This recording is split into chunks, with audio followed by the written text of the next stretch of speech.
Hello.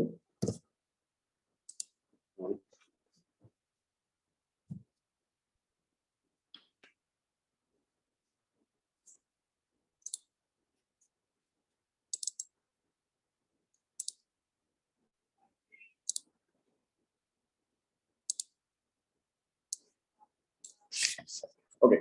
Good morning.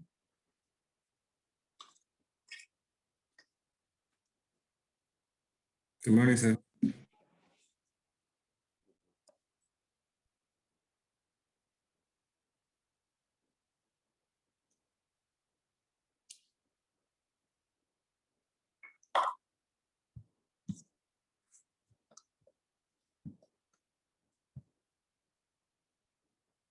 Okay, so we'll start.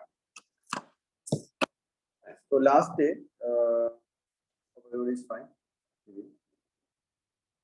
Okay. So last day we had looked into stages of growth by Rostow. That is an attempt to understand why the regional disparity or the unequal development we see across the world, within countries and as such. So നമ്മൾ ആ ഒരു കാര്യത്തെ റോസ്റ്റോ എങ്ങനെയാണ് മനസ്സിലാക്കിയത് എന്നുള്ളതാണ്. That was what we discussed last day, right? So, but however, I hadn't talked much about the regional inequalities or disparity in development, all those things. So we'll start from just looking at how this disparity is existing in the world, which is something you have to study in economic geography also. That's why I didn't go into that in detail in last class. But I think we should look into that too in a small sense. So if you look at the disparity in development, or what you call as unequal development seen across the globe, can you give me an idea about that thing? Like what can we say about the unequal levels of development in the world?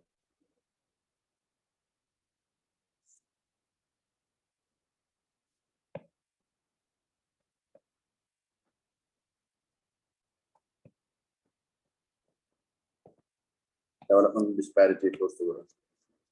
Pardon?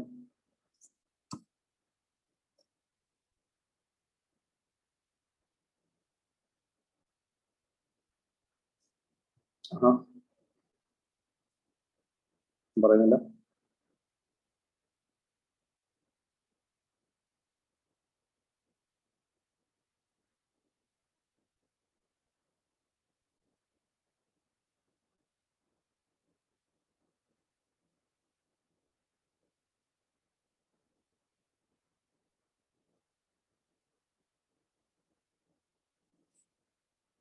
No idea.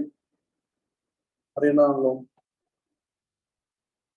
So there are different terminologies used to to show what the level of development. So for example, we hear about the first world, the second world, and the third world classification.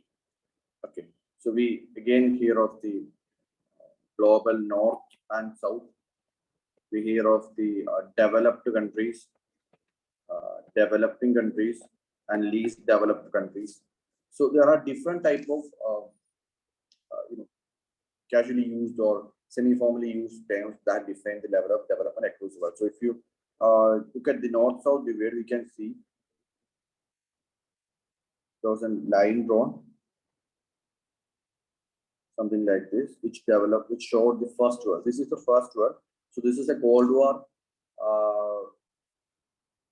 delineation, whereby first world is mostly the Australia plus the capitalist Europe and America has been shown as the first world, and Russia as the second world, and India as the third world. So this line can again be seen as like what the developed and developing divide. So most of the countries in the North American and Western European part are developed, we know that. And some of the least development countries include the countries of, to an extent, Africa can be seen as a least developed situation, and also some of the countries, cannot say these countries, some of the countries in South America is also considered to be least developed, few islands, Papua New Guinea in this region. So there is clearly a developmental disparity. Okay.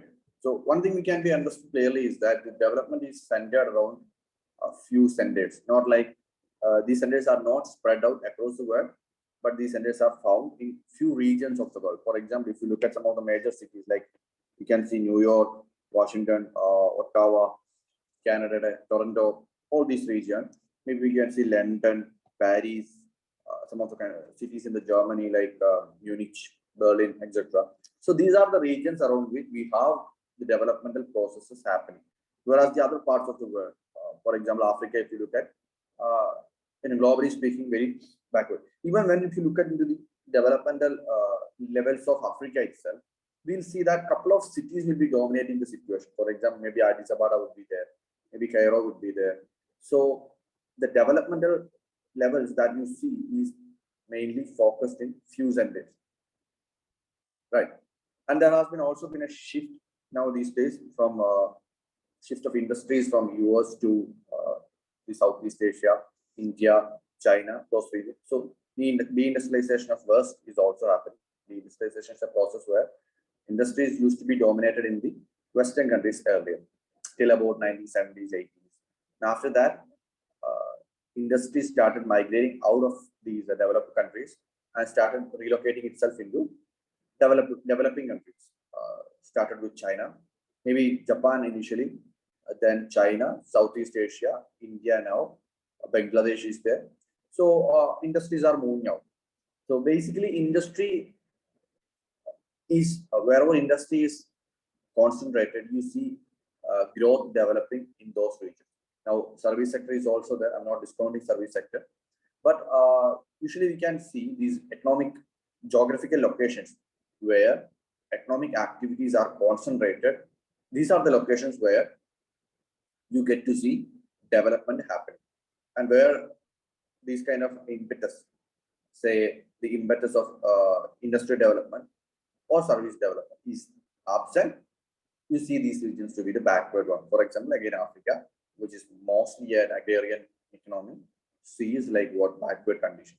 Whereas Bangladesh, which used to be an agrarian country, is now industrializing with the help of industries like textiles, leather industry, is actually is able to develop some kind of developmental, economic developmental impetus. Right.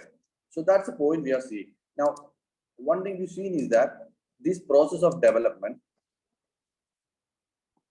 process of economic development is regionally concentrated and shows regional disparity. So levels of regional disparity is there, strong regional disparity is there in the levels of development. Now, various regional geographies, or in fact, the purpose of regional geography is these days more about planning. Geography kuറിച്ച് പഠിച്ചാൽ. So you have to try to answer like why some regions are developed and some are not, some are backward. So we are trying to find an answer. Geographers are trying to find an answer to this particular reality across the world. Some regions are developed, some regions are not developed. Why is that so? Now, in this approach, we are first seen to understand these situations. We are first resorted to the stages of development. Right. So whereby what was the idea? Stages of development was basically looking upon the socio-economic aspects of a society, where he said, Rostov said that societies passes through different kind of stages, starting with traditional society, precondition to take-off, drive to maturity, and mass consumption. Depending upon which stage these societies are in, the socio-economic churnings within that society would be different. About what is a traditional society feature primitive precondition to take off character, take off in growth to self-sustainable hour, and then going into drive to maturity, and finally getting into age of mass consumption, you will be what in a highly developed affluent society. Now, there are other theories to it. Now, we are looking at a second theory, that is the growth pole theory.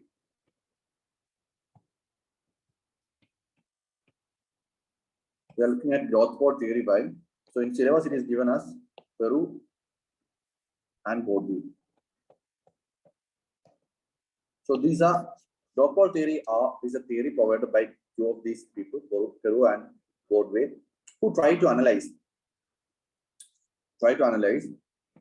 why economic development or economic activity is concentrated in space. And was first promoted by Peru, and then Vaudeville. Peru made it more of an economic theory, and Vaudeville converted that economic theory into a geographical one, gave it a geographical dimension.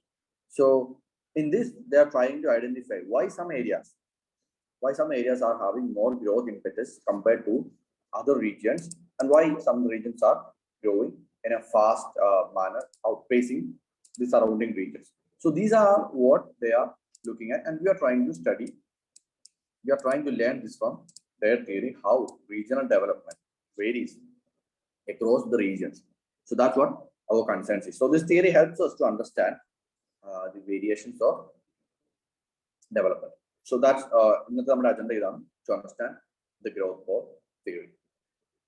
Fair enough?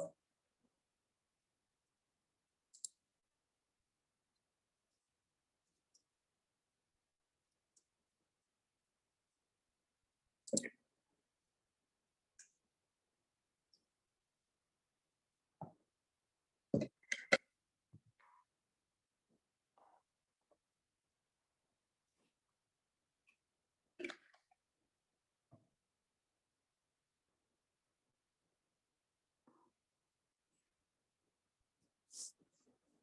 Now,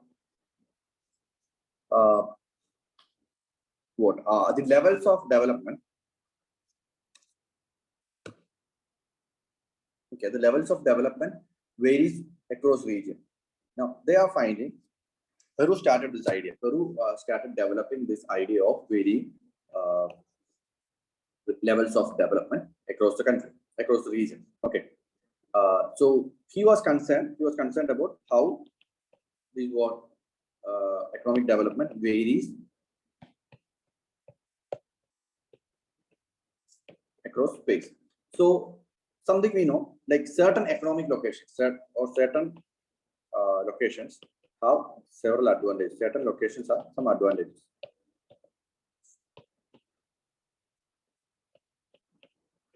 It could be an advantage of what resources, maybe of economic resources like investment, capital would be there. Okay, so maybe labor would be there. So development is not static, like one region is developed and it will remain to be so and so. It's not the case. Development is the concept of development is what based on, the concept of development is based on what dynamic activity. So it's not in the equilibrium state. Development, some regions go on to develop, some regions. So there is a lot of dynamics happening. Now, this theory, he got this idea from a geographer or economic geographer called Schumpeter. Okay, so Schumpeter's idea was that economic innovation and economic development occurs in discontinuous spurts in time and space. So economic, so Schumpeter gave this idea about, basically he was talking about innovations. So innovations then translate into economic development. So this idea of innovation and innovation and its further result of economic development is not happening uniformly across spaces and time, but it is happening in what discontinuous spurts. Getting me? It is happening in discontinuous spurts across the region. So in some region, you will be, you can take the example of industrial revolution. So industrial revolution happened in England when all the other parts of the world was like mostly in a feudal traditional setup. So that innovation, maybe the finding of steam engine, the finding of mechanized levels of production, the conveyor belt kind of production, etc., happen in some regions, and these regions in time and space, in a particular time and in a particular space, and this space then became what the center of economic activity. Okay, so some Sundays. So because of this factor, some Sundays have its own inherent advantages. Development happens in discontinuous spurts in economic time, in time and space. So wherever this discontinuous spurts or dynamicism of innovation and innovation is happening, certainly those regions would be in a more advantageous position compared to other regions. So these would act as an economic pole, a pole of economic activity to where economic forces would be concentrated. Okay, so there's a pole. To this pole, all other economic activities would be converged. For example, there would be capital, technology, human resource, okay, market maybe. So around this particular pole, now according to Peru's geographical location, Peru is just saying that there's an economic field. He's using the idea of economic field. Maybe economic, rather than economy. So these are what these different forces are converting and thus lead to agglomeration of economic forces and agglomeration of economic forces and production and what development increases due to economies of agglomeration. So first stage, you have an economic pole being created because innovation and things are happening in a particular location. There you have what an economic pole being created, and based on this economic pole, because of its attraction, there will be centripetal force, and because of that centripetal force, different agents of what economic development would be converging, and that then becomes a center. So already this location has an advantage, location advantage on that. അതിന്റെ മുകളിലോട്ട് ഈ agglomeration is over, agglomeration is added, and that then leads to further impetus of growth. So this region outgrows its surrounding locations, which can be called as growth pole.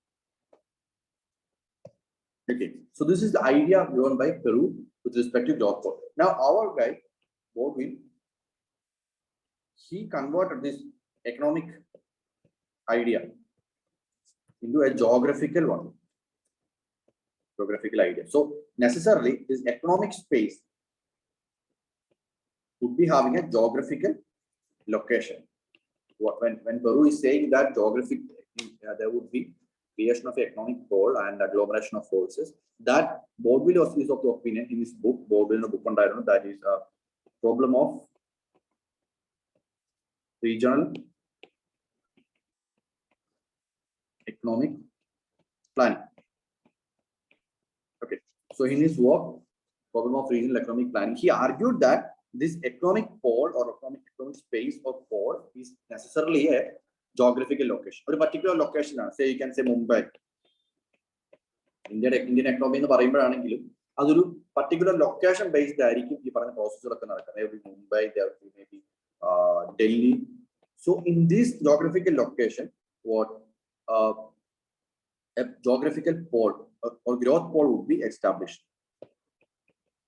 Okay, a growth pole would be established whereby see the idea of innovation and faster growth is happening. And he is further elaborating that this would be happening on the basis of a propulsive, not propulsive, first leading industry, and then a propulsive firm. Okay, so there is a geographical location which is by different factors in an advantageous position. Think of Mumbai, think of Ahmedabad. These are locations which have their own advantage, because historically they have small market there, small economic field there. Similarly, capital is there, human resource is there. See, on top of that, you have a leading industry. Leading industry for features on for example, that will be one with high growth potential, new technology. അങ്ങനെ പുതിയ പുതിയ കാര്യങ്ങൾ attain ചെയ്യാൻ capacity ഉള്ള ഒരു industry ആയിരിക്കും. Say again നിങ്ങൾ കൊൽക്കത്ത എടുത്തോ അല്ലെങ്കിൽ മുംബൈ എടുത്തോ, എന്തായിരുന്നു നമുക്ക് കോട്ടൺ ഇൻഡസ്ട്രി ആ രീതിയിൽ കാണാം അല്ലെ. That was A leading industry at that point of time. നമുക്ക് നമ്മുടെ സിറ്റീസ് എടുത്ത് എക്സാമ്പിൾ ആയിട്ട് നോക്കിയാൽ നമുക്ക് ഇത് പഠിക്കാൻ പറ്റും. ഓക്കെ, സോ മുംബൈ നമ്മൾ എക്സാമ്പിൾ ആയിട്ട് കണ്ടുകൊണ്ട് മുമ്പിലോട്ട് പോകും. മുംബൈയുടെ കാര്യം എടുക്കാമെങ്കിൽ ആ ഒരു സ്വാതന്ത്ര്യ സമയത്ത് cotton textile industry was the leading industry. So cotton textile was introduced there and what that established as a leading industry. So when this leading industry is there, there will be a lot of economic activity happening. More and more production would be happening, and plus there will be some propulsive firm. Propulsive firms are those which can in this leading industry ഉള്ള ഒരു firm തന്നെയായിരിക്കും. Cotton ആണെങ്കിൽ cotton, iron and steel ആണെങ്കിൽ iron and സ്റ്റീലിലുള്ള ഒരു firm തന്നെയായിരിക്കും. ആ ഏതാണ് leading industry അതിൻ്റെ അകത്ത് തന്നെയുള്ള ഒരു കമ്പനി. അപ്പോൾ അത് കോട്ടൺ ആണെങ്കിൽ കോട്ടണിലുള്ള കുറെ മിൽസ്. ഏറ്റവും ബെസ്റ്റ് എക്സാമ്പിൾ എടുക്കാൻ പറ്റുന്ന അയൺ ആൻഡ് സ്റ്റീലിലേക്ക് പോയാലാണ് പ്രൊപ്പൽസീവ് ഫേമിനെ കാണാൻ പറ്റും. നമ്മൾ സ്വാതന്ത്ര്യത്തിന് ശേഷം ഈ identified what iron and steel or heavy machinery to be the, ആദ്യം കൊളോണിയൽ പീരീഡിൽ കോട്ടൺ ആയിരുന്നെങ്കിൽ പിന്നെ നമ്മൾ അയൺ ആൻഡ് സ്റ്റീലിനെ ഐഡന്റിഫൈ ചെയ്തു. And then we set up PSUs അല്ലെ, ടാറ്റയുടെ ഉണ്ടായിരുന്നു. അതുപോലെ തന്നെ ഗവൺമെന്റ് ഓഫ് ഇന്ത്യയുടെ എന്താണ് റൂർക്കലയിലുണ്ട്, ബിലാസ്പൂരിലുണ്ട്, പല പല പല ഫേംസ് സെറ്റപ്പ് ചെയ്തു. So these are leading industry. Leading industry at the propulsive firms under. So in a particular location or industry is being established, and within that industry there are a lot of companies or firms which are growing in a fast manner. So here growth generate cheyanalla karyangalundu. So growth pole is established in a geographical space, right? Then after that, towards this space, maybe you took a Mumbai. So the different factors would be converging towards these centers. So there would be a growth pole. Towards this growth pole, there would be what? There will be both centripetal. Centripetal is acting towards the center, and centrifugal forces. Forces that are moving out from the what? The center. Now, in the first stage, there would be polarization happening. Polarization would be happening at all the factors of production, or we cannot say all, but majority of them would be coming towards this Mumbai. So, we can clear our population would be going towards their capital and then investment Mumbai. So, this region outgrows and it grows in size because of the agglomeration, the polarization and agglomeration benefits. Okay, so resources then grows in size. Size and economic potential. Now, this will continue for a long while. So, what the centrifugal forces would be suppressed. About growth done a city and like outskirts, but after a third stage would be there, whereby polarization would be happening. This would be growing what disproportionately. Innovation would be happening here. More innovation would lead to more development. More development would lead to again more innovation. So this cycle would be happening, but growth will not be going to the outskirts. Growth will be concentrated in this location. So other growth pole. So growth pole grows in very huge size, disproportionately other and a hinterland a core region. There will be a core, there will be a hinterland. So this core will grow. Hinterland is another resources of the core will grow. But after a point, there will be spread effects. Spread effect sets in. So when this center has grown to an extent, to a large extent, it has grown in size and in capacity. What happens? Growth will be starting to, there will be a saturation of growth.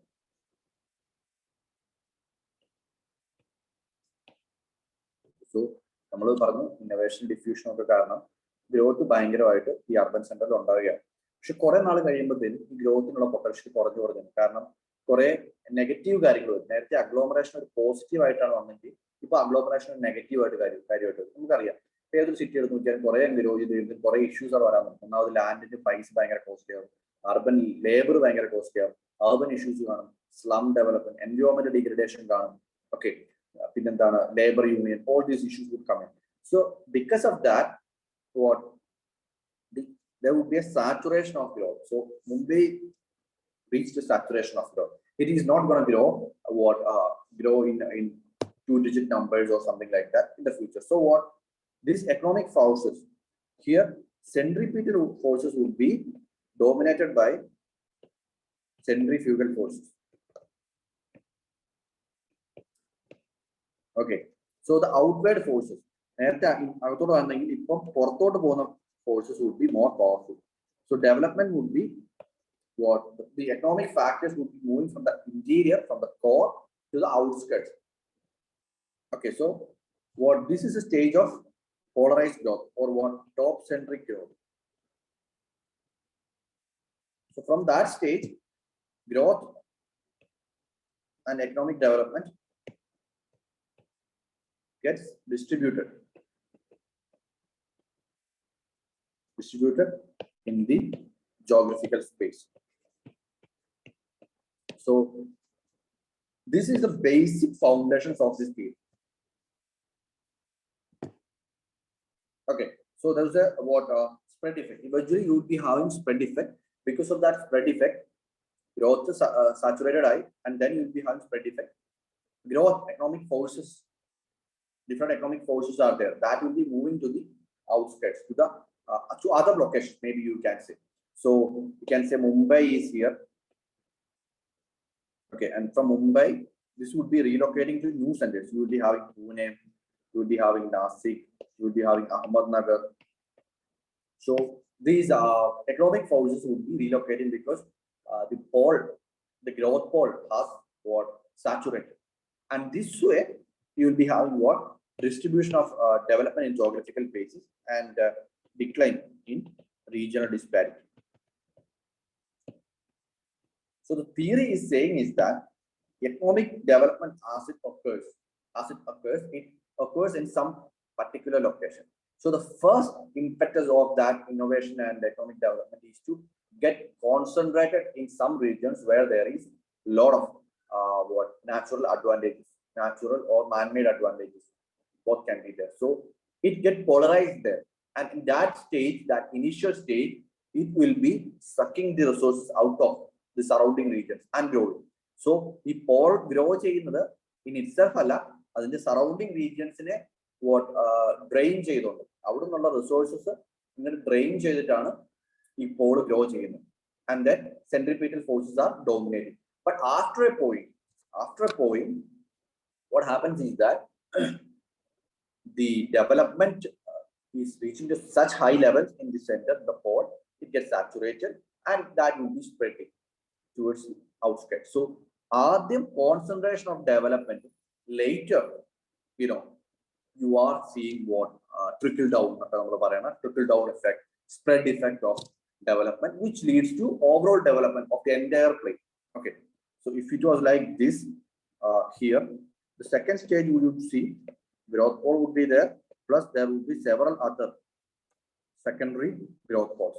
So the entire plane would be developed. So this is the finding of growth pole theory, that this is why there is disparity in economic development there.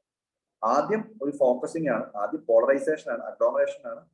അത് കഴിഞ്ഞ് കുറച്ച് സമയത്തിന് ശേഷമാണ് you get developmental equality or development spread out.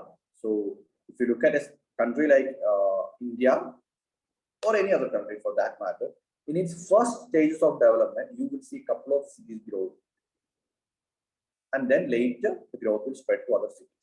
So ഇങ്ങനെയാണ് ഇവര് economic development മനസ്സിലാക്കുന്നത്. So it's not just a ചെറിയായിട്ടൊരു analysis മാത്രമല്ല, it's also a planning tool.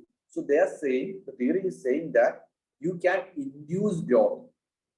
There are several purposes to the idea of growth pole. maybe you can, by creating a growth pole, you can generate growth in a underdeveloped society or economy. Or maybe by developing a new growth pole, you can redistribute economic development from a major center to a poor or a regional center. So, പല രീതിയിലുള്ള planning ആപ്ലിക്കേഷനുള്ള ആദ്യം എങ്ങനെയാണ് ഇത് നടക്കുന്നത് മനസ്സിലാക്കുന്നു, economic development, and then later this idea can be utilized to spread the development into backward regions. So in fact, something that influenced the most, this was theory that influenced policy makers a lot. For example, the Nehru-Mahalanobis model.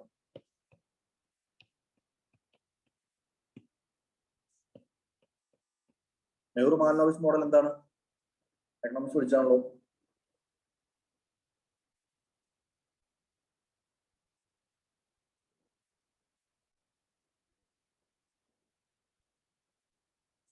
അറിയത്തില്ല.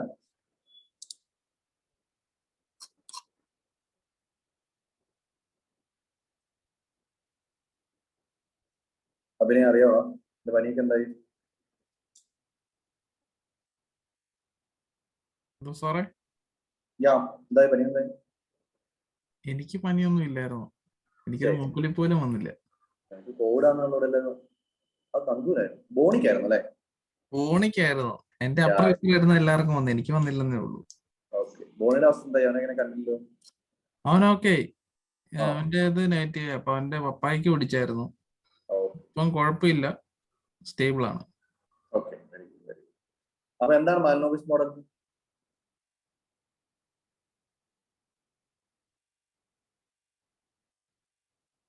മാലനോബിസ് മോഡലിനെ കുറിച്ച് അഭിപ്രായമൊന്നുമില്ല. അതിനെപ്പറ്റി എനിക്ക് വലിയ അഭിപ്രായമില്ല sorry. അപ്പൊ economics പഠിക്കുമ്പോൾ 5 year plans പഠിപ്പിച്ചപ്പെടുത്തിട്ടില്ല.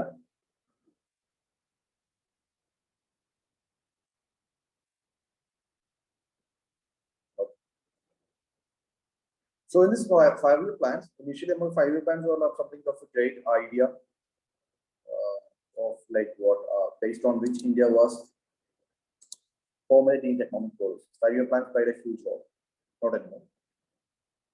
So first 5-year plans were there, mostly focusing upon agriculture, and second 5-year plan was there, which was focusing upon heavy industrialization based on economic development through heavy industries.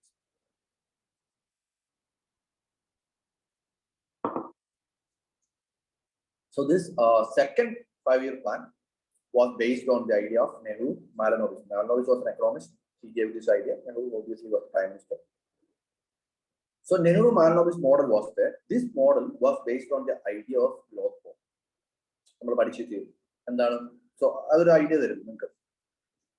So it identified that economic development can be attained by developing few industrial centers or what growth poles. So in India, development in all areas are underdeveloped. For example, if you look at the eastern India, okay, states like Chhattisgarh, Jharkhand, West Bengal, all these regions are very poor, but they have some natural advantages of resources like iron and steel, iron and magnesium, coal, etc. All are there. So they identified that these regions can be, or this model proposed that development can be brought about by developing, or by creating a growth pole in these regions. So they identified a growth pole, what iron and steel industry as the lead. So they built few POCs. There are POCs on Russia, Durgapur, Rourkela, Bhilai. We have these steel, iron and steel industries developed by government under POCs, as government POC. So what?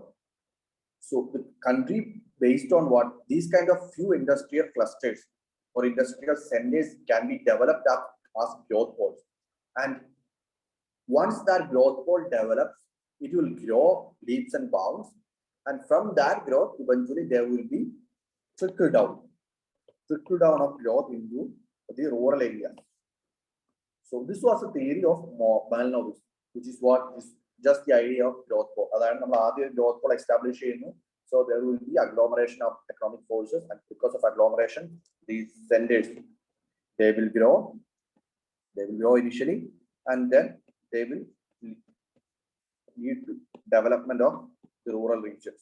For example, our iron and steel industry ഉണ്ടാവും, അപ്പോൾ town ഉണ്ടാവും, ആ ടൗണിൽ കുറെ employment generate ചെയ്യും, എംപ്ലോയ്മെന്റിലുള്ള ആൾക്കാരുടെ income വെച്ചിട്ട് അവർ ആ ഇൻകം അകത്തോട്ട് പോകും. അപ്പോൾ സോ ആ അർബൻ സെന്റേഴ്സിൽ നിന്ന് എക്കണോമിക് ഗ്രോത്തിന്റെ ഫ്രൂട്ട്സ്, അതായത് എംപ്ലോയ്മെന്റും ഇൻകവും ഓണ്ടർപ്രണർഷിപ്പും ഒക്കെ പോപ്പുലേഷനകത്തോട്ട് സ്പ്രെഡ് ആവും. അങ്ങനെ eventually there would be spread effect after this particular industry has grown, or rather growth center has grown in size. There will be spread effect, and to that spread effect the entire region, rural area, can be developed.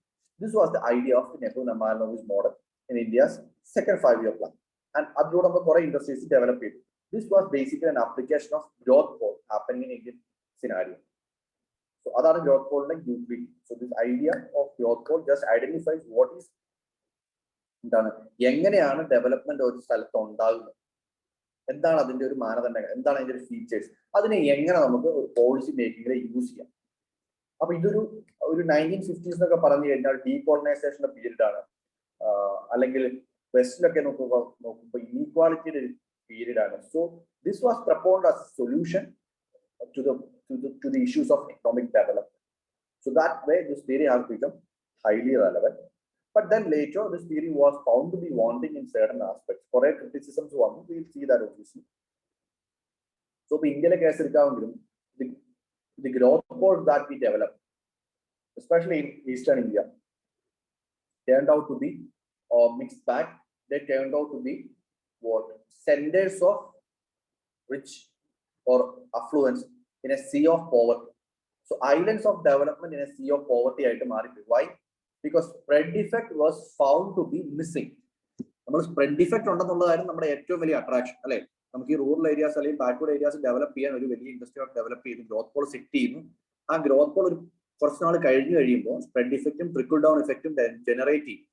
But most of the in generally growth poles were found to be wanting with respect to spread effect. Spread effect പലപ്പോഴും മിസ്സായിരിക്കും, and that was a major criticism against growth poles. Okay, so ഇന്ത്യയുടെ കേസിലാണ് സംഭവിച്ചത്. ഛത്തീസ്ഗഡും ജാർഖണ്ഡും ഒക്കെ ആണെങ്കിൽ ഇന്ന് ഇന്ത്യയിലെ ഏറ്റവും one of poor States ആണ്. Why?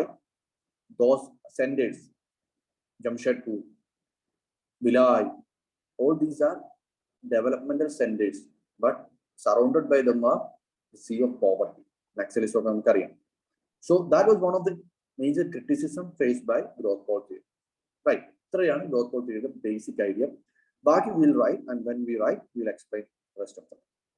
ഒരു premise മനസ്സിലായോ?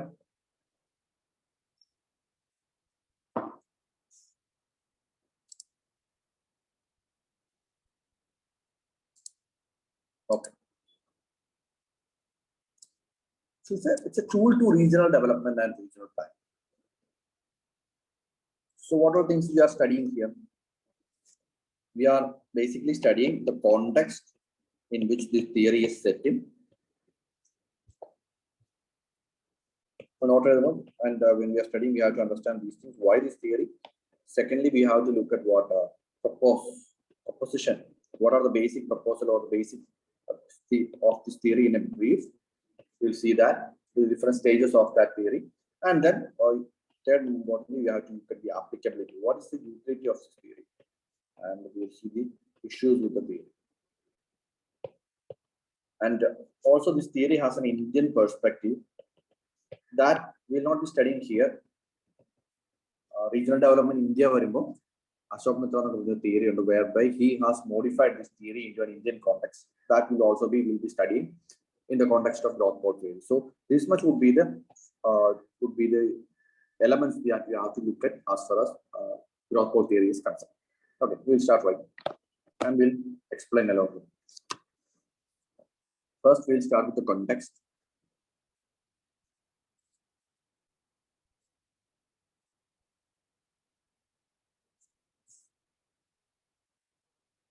Okay. The problem of development. The problem of development is one of the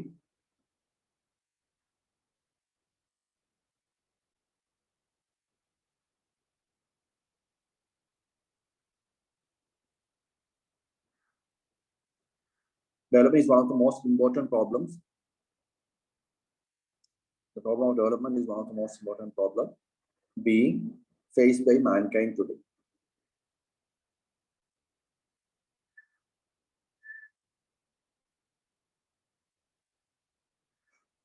Faced by the mankind today. So, കുറച്ചൊരു മാർജിൻ രണ്ട് സൈഡിലും വിടുക. പിന്നെ ഞാൻ പറഞ്ഞ കുറെ കാര്യങ്ങളില്ലേ, അപ്പോൾ അതൊക്കെ ജസ്റ്റ് ഒന്ന് എഴുതി വെക്കുക. ഞാൻ ആ എക്സാമ്പിൾസിലേക്ക് ഒന്നും ഇപ്പോൾ പോകുന്നില്ല. For example first second development ആ കാര്യങ്ങളൊക്കെ സൈഡിൽ എഴുതി വെക്കുക. Which is like common information that നമ്മളത് ഇത്രയും ടീച്ചർ ചെയ്യേണ്ട കാര്യമില്ല. So is facing mankind today. Issues like developmental disparity, bracketing, developed vs least developed areas, issues like developmental disparity,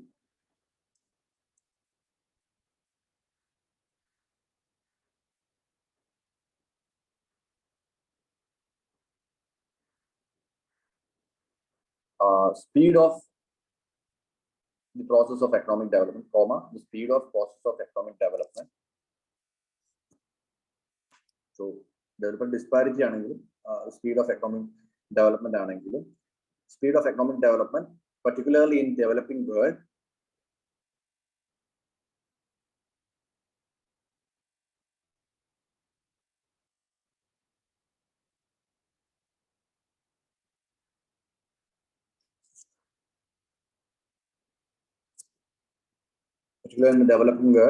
requires answers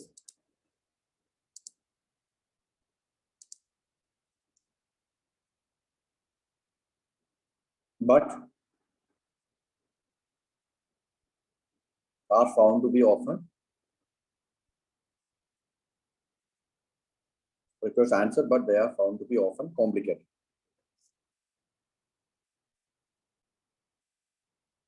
Right.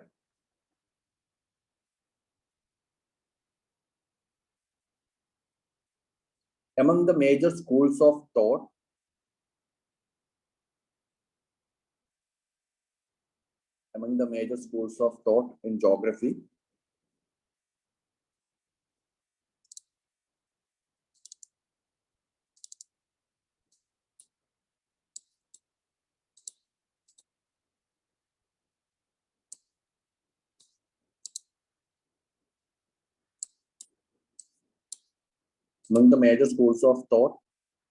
in geography, which have tried to find this answer,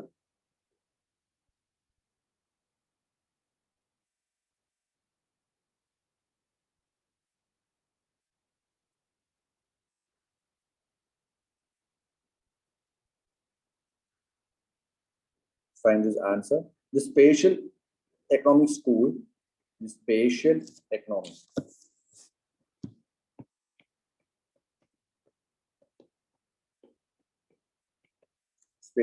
school has been particularly famous. Spatial economic school has been particularly famous among policymakers.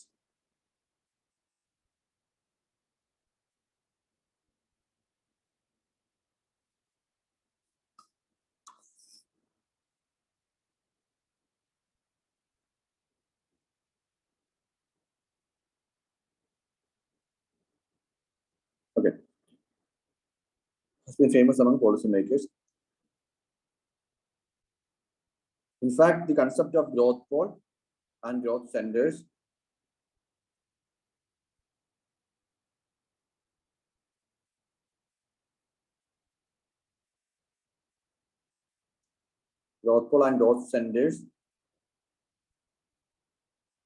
developed by Francois Peru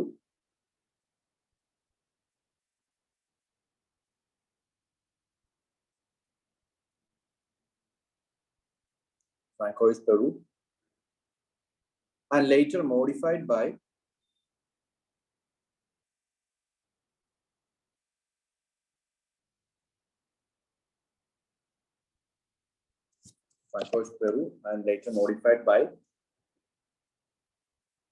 his disciple Jacques Baudouin.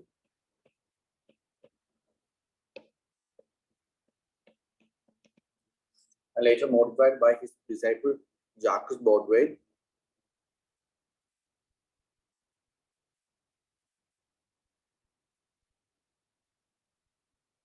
Has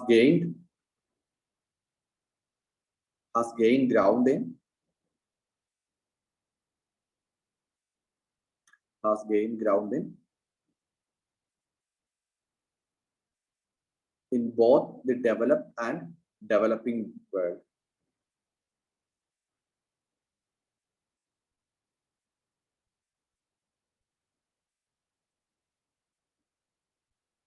With respect to has gained ground in both developed and developing world with respect to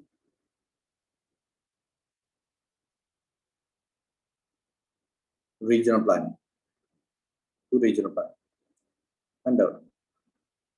Regional planning and development.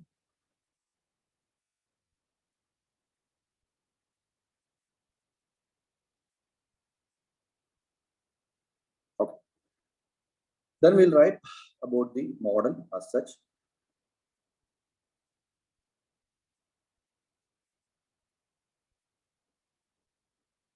Peru was concerned with the phenomenon of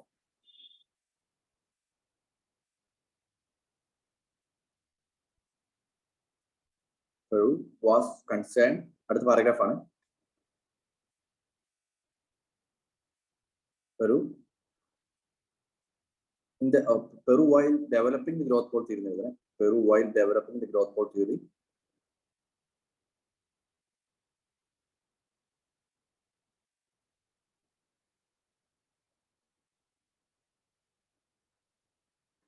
Peru, while developing the economic theory, was concerned with the phenomenon of during the growth pole theory was concerned with the phenomenon of economic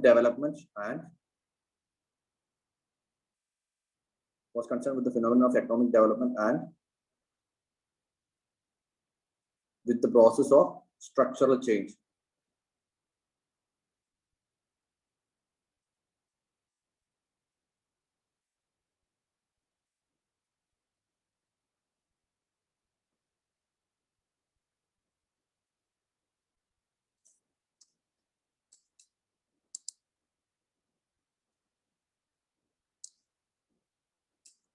How the okay, with the process of structural change.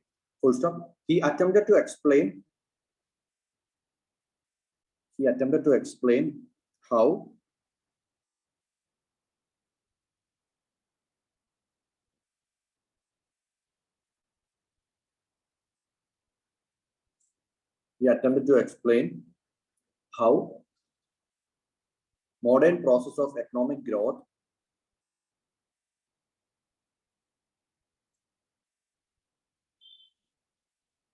modern process of economic growth deviated from the stationary conception of equilibrium growth.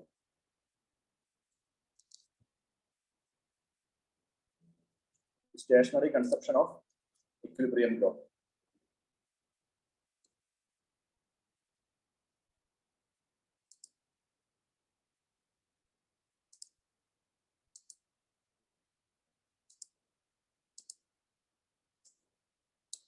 Stationary conception of equilibrium growth.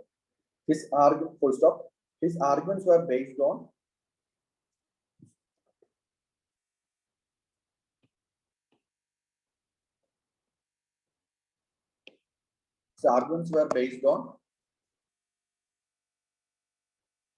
Schumpeter's theory of innovation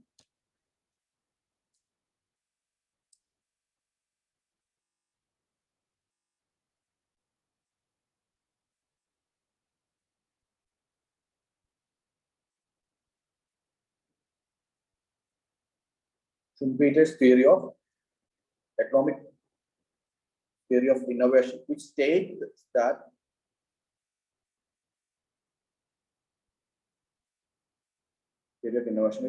that innovation and economic development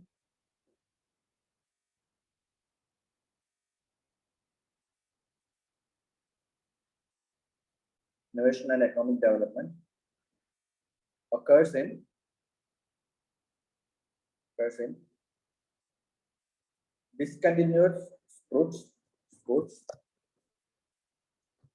discontinuous goods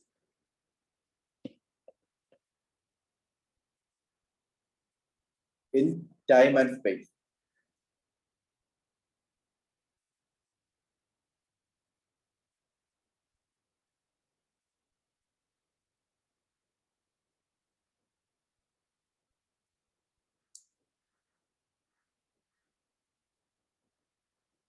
Okay, so full stop. അപ്പോൾ എന്താണ് അത്രയും കാര്യങ്ങൾ കൊണ്ട് മനസ്സിലാക്കി എന്താണ് നേരത്തെ പോലെ stationery ആയിട്ടുള്ള അണ്ടർസ്റ്റാൻഡിംഗ് അല്ല ഗ്രോത്ത് എല്ലാവർക്കും ഇക്വിലിബ്രിയം അല്ല some regions has its own advantages similarly growth dynamic ആണ് സ്റ്റാറ്റിക് അല്ല സ്റ്റേബിൾ ആയിട്ട് സിറ്റുവേഷൻ അല്ല growth happens in a region where what innovation in some regions which has higher innovation will lead to high economic development and those regions will grow അല്ലാതെ growth development equilibrium state ൽ ആയിരിക്കില്ല അങ്ങനെ നിർബന്ധമില്ല so that's what Peru has identified. Next paragraph.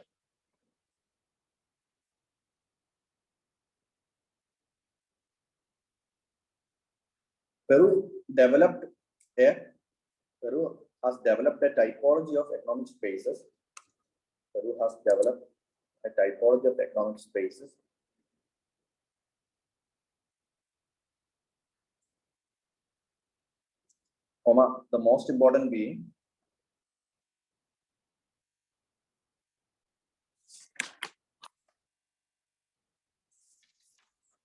the most important being that of an economic space, the most important being that of economic space as a field of forces.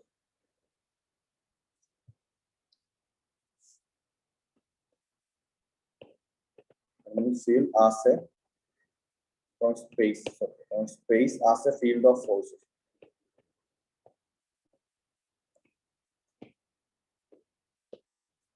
From which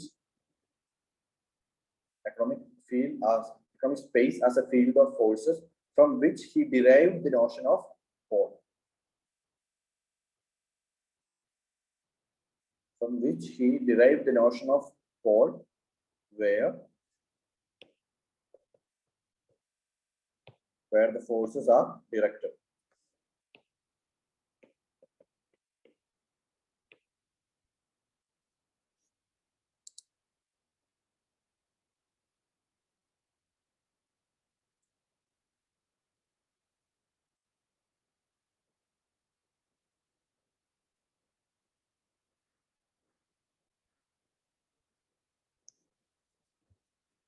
As a field of forces, as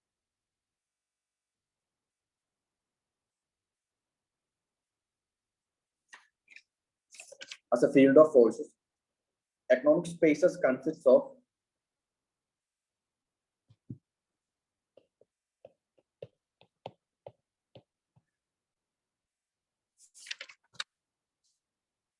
economic space ne kurichana endana Peru parayana.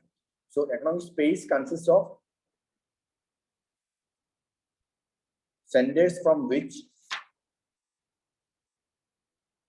centrifugal forces, CF,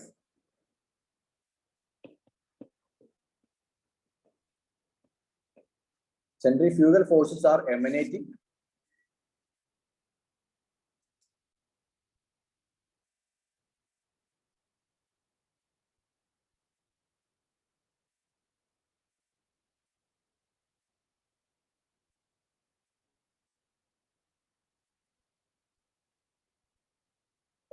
and to which centripetal forces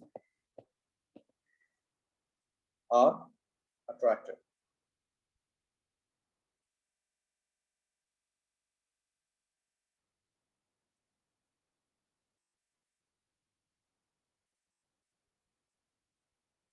Okay. Paragraph break. Next paragraph. So growth pole refers to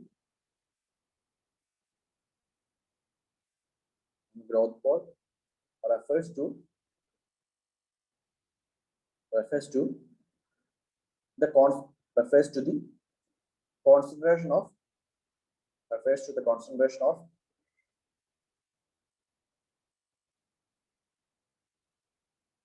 of highly innovative and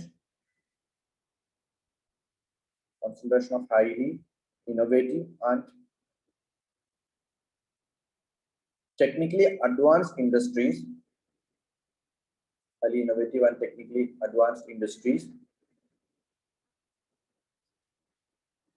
that stimulate economic development in linked businesses and industries. Development in businesses and industries which are linked to it. So economic development in linked businesses and industries. Okay, so that's a good definition. Growth pole is referring to a concentration of industries which can induce further development in businesses and industries associated with it. So there's a core industry which we identified as the leading industry. That's the case. So there's a leading industry, and this leading industry itself is highly innovative and technically advanced, so that it grows. It grows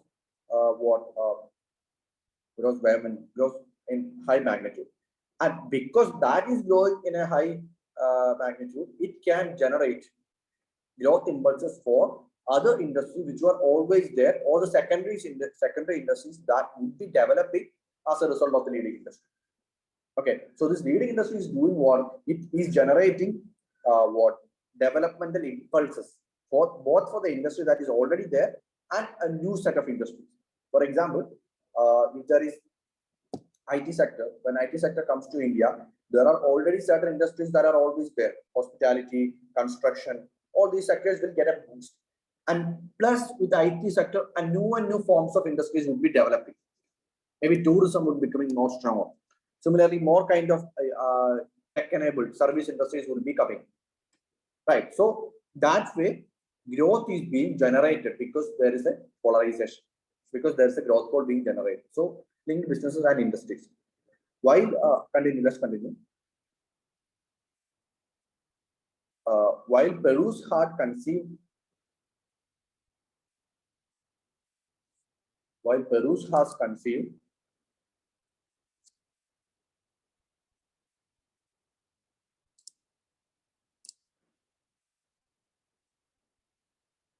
conceived a growth pole to be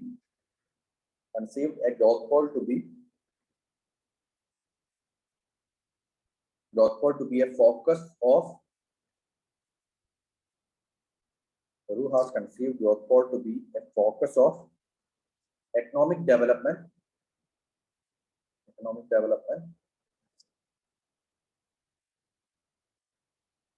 in an abstract economic space. Be a focus of economic development in an abstract economic space. It was interpreted by his disciples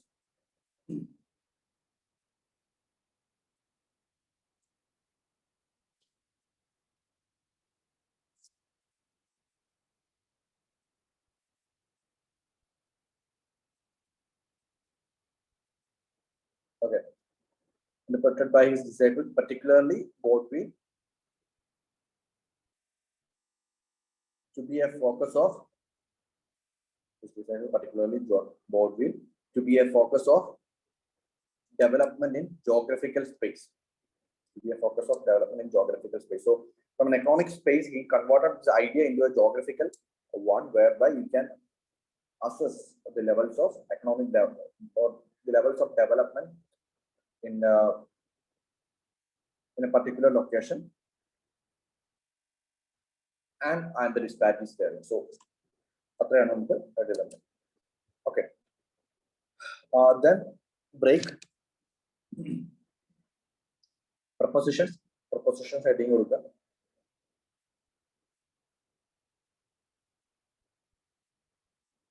Okay. The theory can be understood through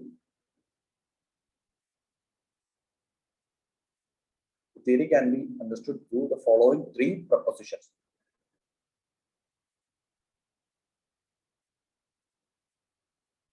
Or stages. Propositions or stages.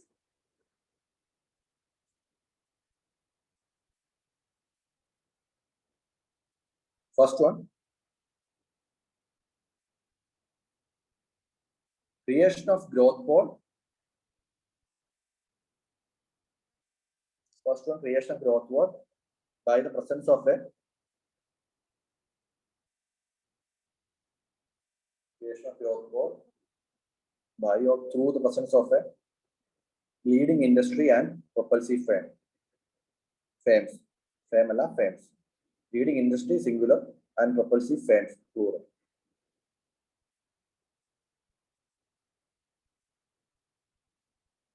Second one, polarization effects and agglomeration economies. Stage of polarization effects and agglomeration economies.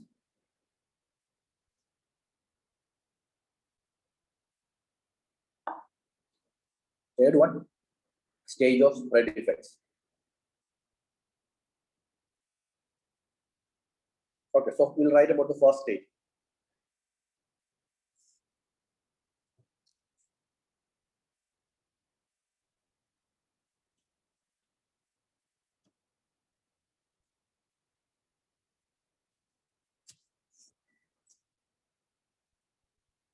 Okay.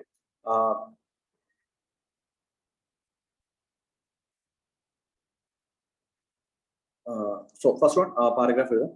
The principle states that the growth pole theory states the principle. The growth pole theory states that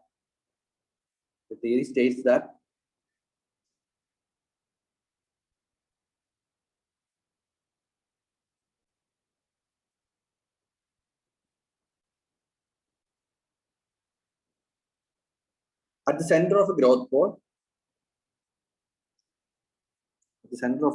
there are propulsive firms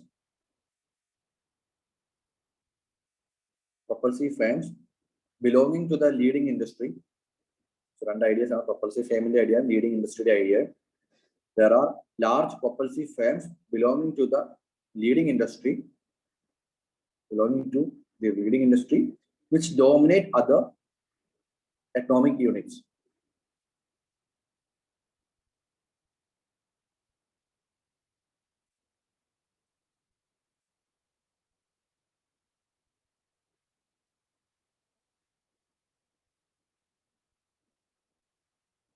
Okay. There may be a single dominant propulsive firm. There may be a single dominant propulsive firm or a core of them. There may be a single dominant propulsive firm or a core of them forming an industrial complex.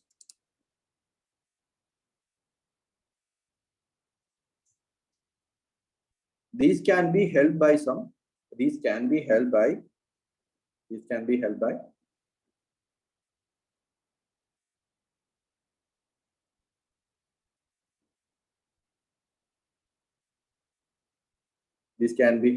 natural as well as man-made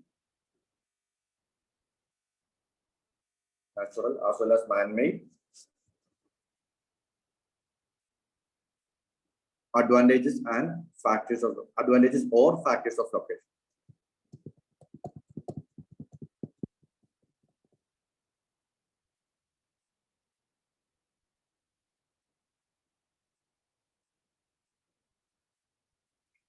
Natural advantages include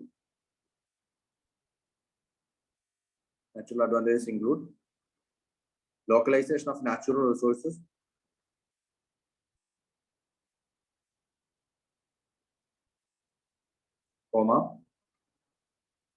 aspects of location and accessibility, etc. Mostly these two: localization of natural resources as well as aspect of location and accessibility.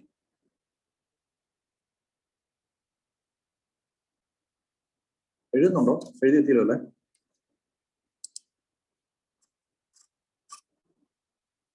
Okay.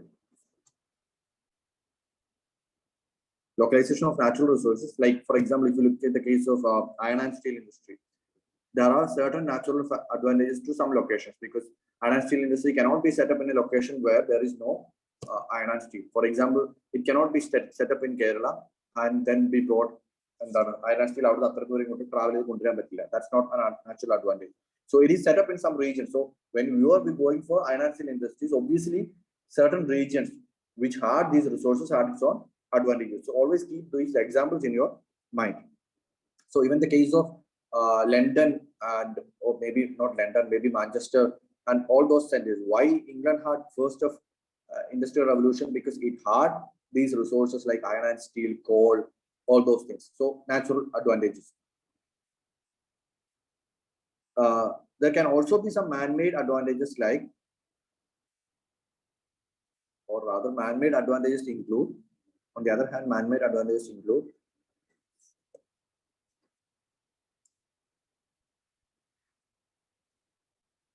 man-made advantages include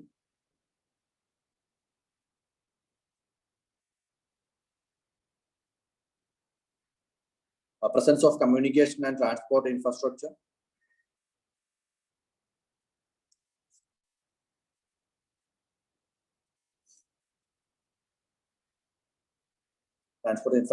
labor supply, etc. Power, market, and so man-made factors. So man-made factors like presence of communication and transport infrastructure, labor supply, capital, etc.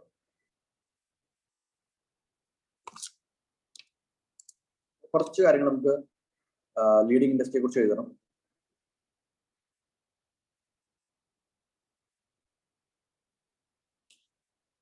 Leading industry has the following characteristics.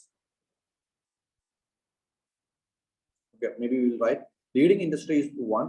So another നമുക്ക് growth ball-നെ കുറിച്ച് ചോദിക്കാം. Questions can be 10-mark questions ഉണ്ടല്ലോ. That can be about these individual ideas like leading industry, propulsive firm. അതിനെക്കുറിച്ച് 10-mark-ഉള്ള ചെറിയ ചോദ്യങ്ങൾ ചോദിക്കാൻ പറ്റും. So we have to write that also. A leading industry is one which has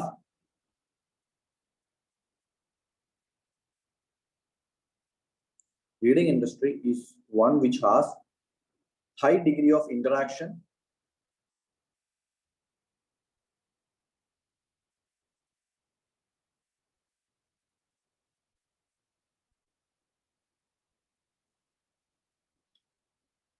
leading industry is one which has high degree of interaction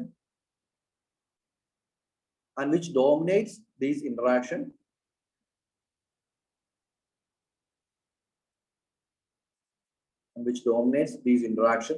with other firms in the economic space, which has high degree of interaction and which dominates these interaction within the economic space.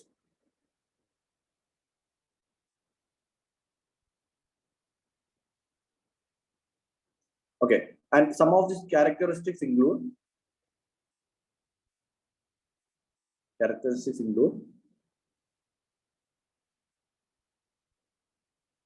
first one, new and dynamic industry with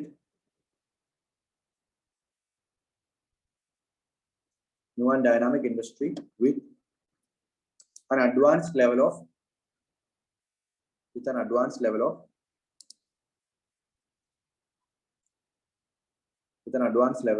technology,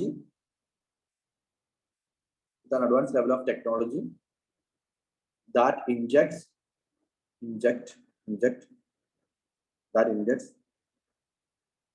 an atmosphere of growth mindedness into a region.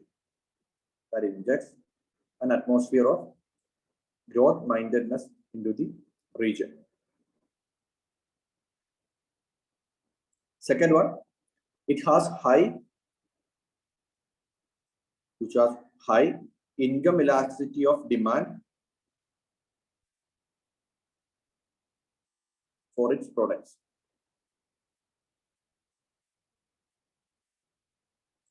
High income elasticity of demand. For example, if a product is there which is like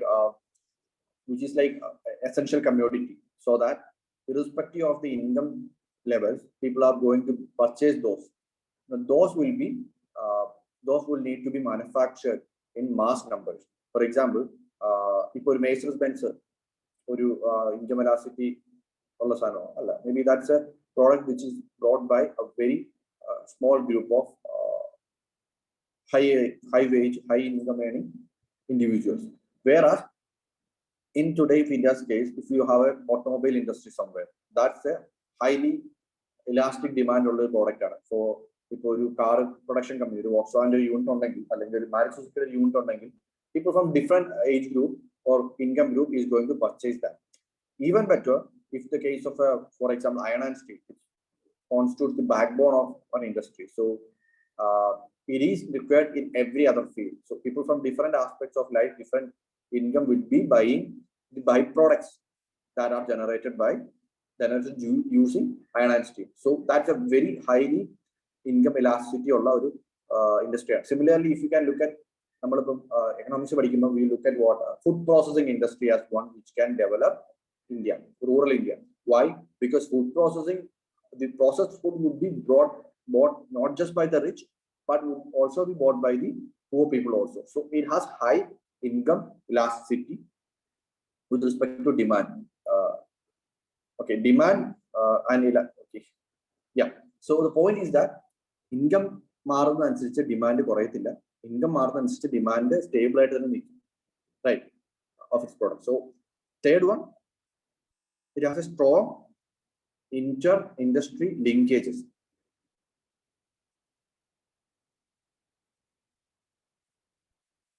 In the form of forward and backward linkages. Forward and backward linkages So it has a strong inter-industry linkages in the form of forward and backward linkages.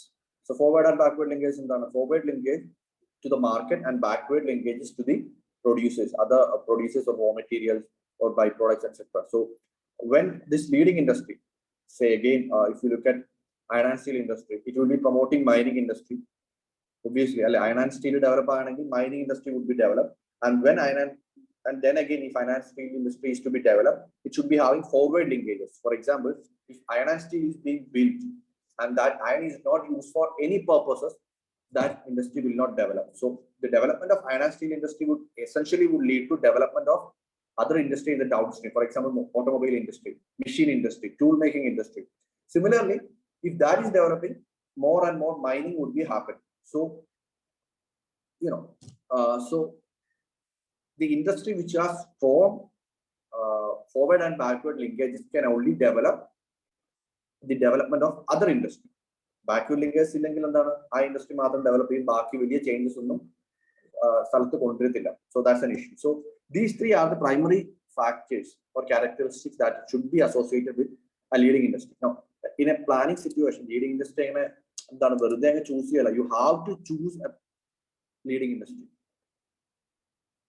The characteristics of industry choose critical.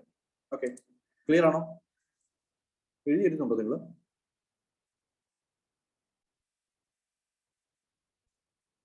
Hello.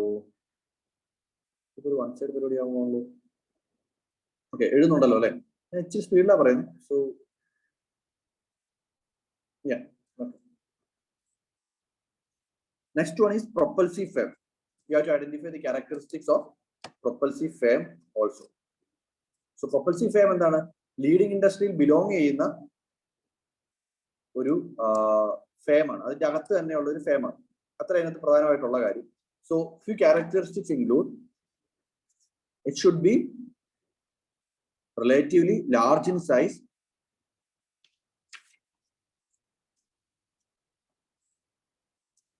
The first one, obviously, this propulsive frame should belong to the leading industry. That's the propulsive frame leading industry.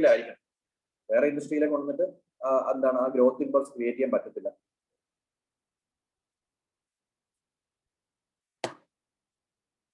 propulsive frame should belong to the leading industry. It should be relatively large so that it can generate enough growth impulse. Should be relatively large that it can develop significant growth impulses in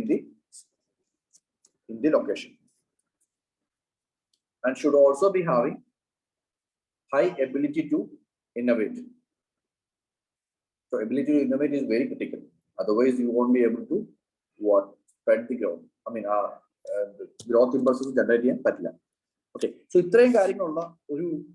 when we have to basically choose what is the propulsive frame and what is the leading industry. So we chose iron and steel, heavy industries to be the propulsive frame of leading industry, and we chose PSUs as the propulsive frames.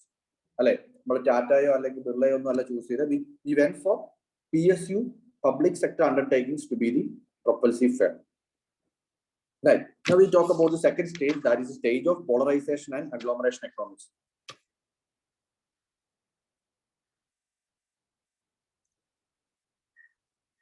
The concept of polarization states that, second stage, the concept of polarization states that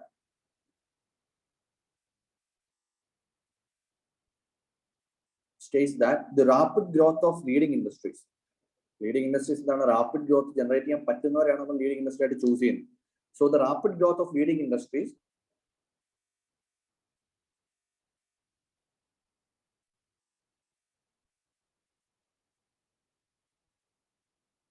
induces propulsive growth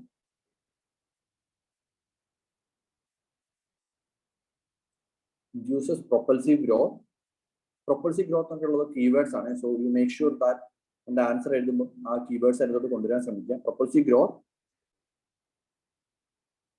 leading to polarization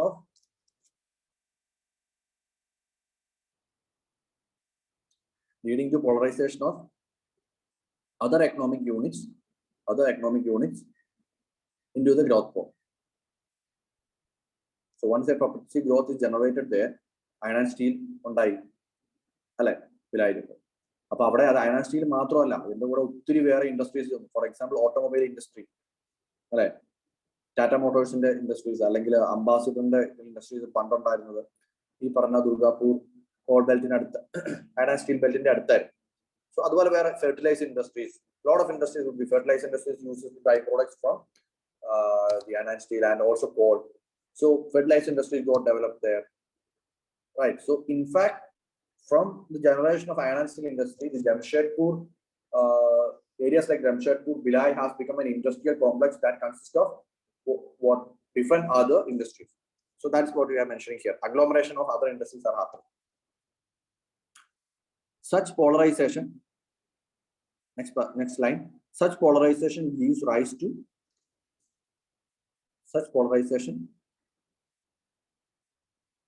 to various type of agglomeration benefits.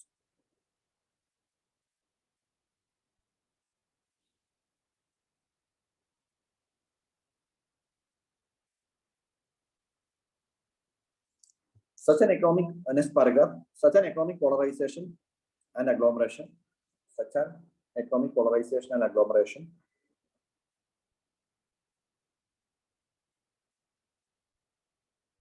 agglomeration economies. Okay. Such an economic polarization and agglomeration economies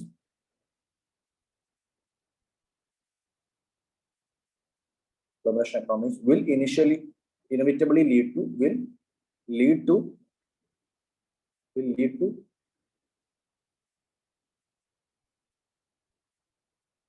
geographical polarization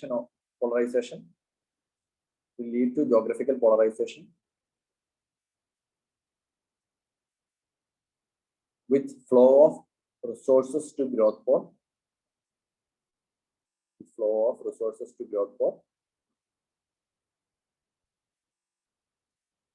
ultimately causing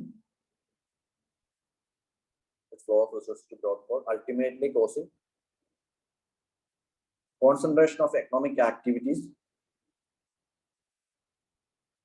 within the growth pole.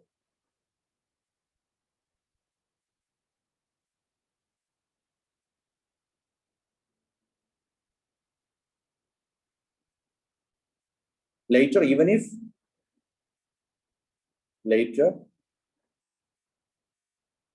the original cause of such location,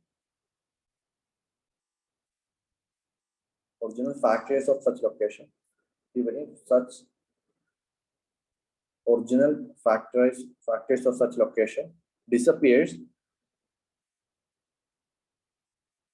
growth pole will continue to prosper.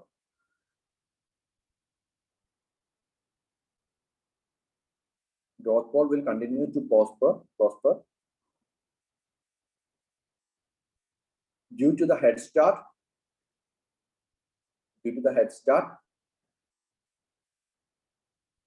and economies of agglomeration. Economies of agglomeration is an idea that when you have agglomeration happening, there are several economies of scale, right?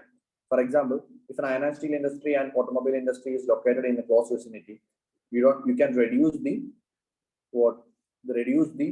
cost of transportation to a large extent. Ipo Jamshedpur in Kolkata automobile industry transportation charge. But when you are situated close together, you can reduce the transportation cost. Similarly, there will be more innovation. When internet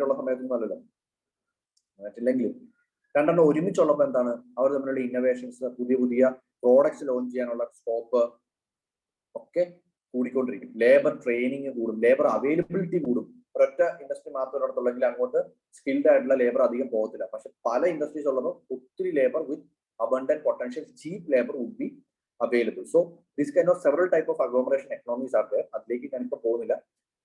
Economies of agglomeration would eventually initial economies of agglomeration would keep the industrial center going. Right. So in this stage, also one thing should be noted, this stage is dominated. This stage we can witness the domination of centripetal force. Centripetal force will be polarization of flow of resources. That is basically centripetal force. Now the third stage, that is the stage of spread effects.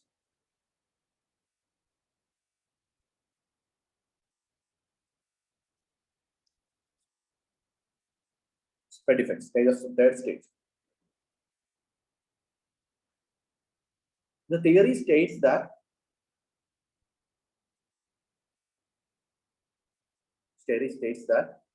in time,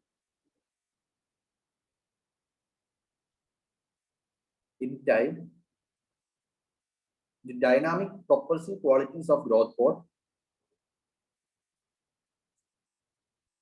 the dynamic propulsive qualities of the growth pole radiates outwards.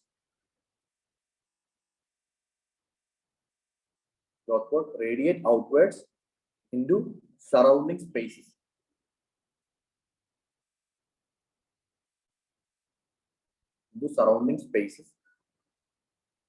Full stop. Such spread effect or trickle down idea. Such spread effect or trickle down would ultimately lead to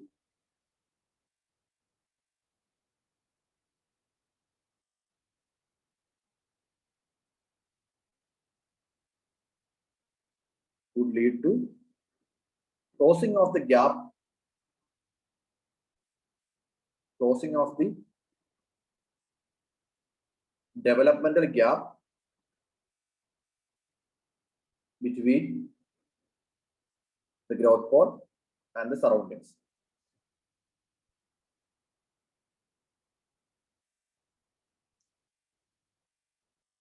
Growth pole and the surroundings. So this stage is dominated by what? This stage is dominated by centrifugal forces, where economic agents will be moving from the growth pole to the outskirts. This process is often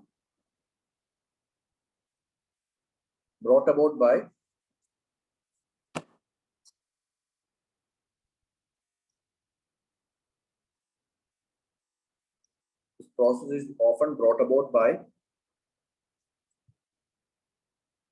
diseconomies of agglomeration.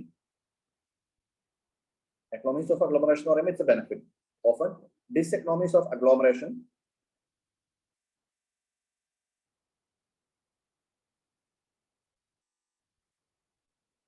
and other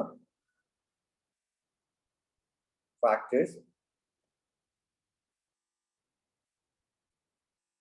Another factors which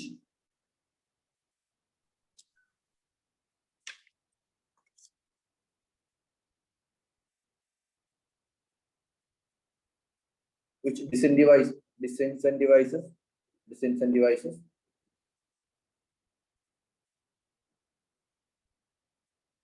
economic units or disincentivizes industrial units.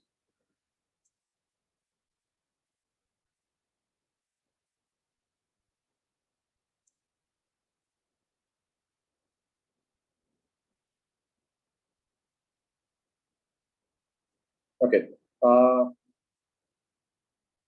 Example factors examples include these factors include these economies of scale include increasing land rent,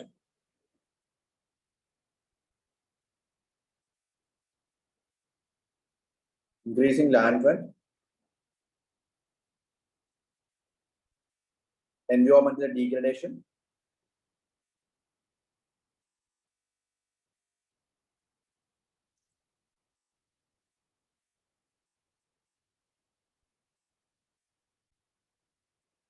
high cost of labor, etc. Urban traffic, congestion, slum development, and factors would lead to what? Moving out. Industries will migrate out.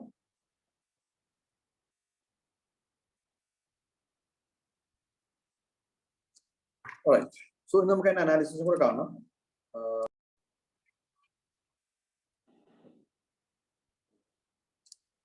ഇന്നത്തേത് 2 മണിക്കൂറിന്റെ സെഷനാണ്. അത് പറഞ്ഞില്ലായിരുന്നു, നിങ്ങൾ അറിയിച്ചില്ലായിരുന്നു? അതാണ് പിന്നെ നമുക്ക് break ഇല്ലാത്ത.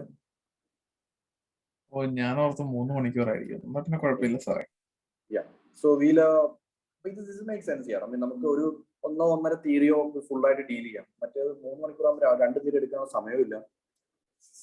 So that's why I kept like this. നമുക്ക് ഇന്ന് ഇതിന്റെ അനാലിസിസും കൂടെ കാണാനുള്ള സമയവും. Moral theories are a very important topic in the sense that there's very little to be studied. And you can get good marks because either or theory all വർഷം ചോദിക്കും. So that's like hardly about 10 theories ആണ് ഉള്ളത്. So theories പഠിക്കാൻ, analysis പഠിക്കാൻ, get good marks, like fine rewarding ആയിട്ടുള്ള ഒരു area. All right. So we have seen the different aspects of it. The positions നമ്മൾ കണ്ടു. And the third one is the applicability. How much is this theory applicable? Now, obviously, this is like more of an action-oriented theory.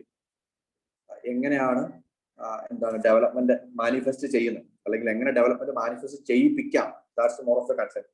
എങ്ങനെ ചെയ്യുന്നു എന്നുള്ളതിനേക്കാൾ കൂടുതൽ എങ്ങനെ especially ഒരു എക്കണോമിയിൽ development എങ്ങനെ induce ചെയ്യാം എന്നുള്ളതാണ് തിയറിയുടെ മെയിൻ ആയിട്ടുള്ള agenda. Alright, so we can identify these to be in 2 cases. Low-code theory is both applicable for developed and developing countries. Okay, so developed and developing countries will be having 2 agenda. Developed countries will be having more agenda about the spread effect and what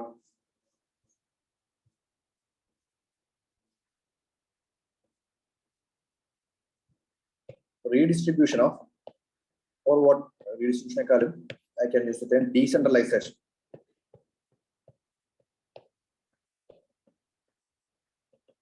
Decentralization of industries. For example, if you look at the case of USA, most of the cities were along the Atlantic coast. Okay, Atlantic coast. So they wanted to shift that to areas like into the interior of interior USA, which is like mostly agrarian.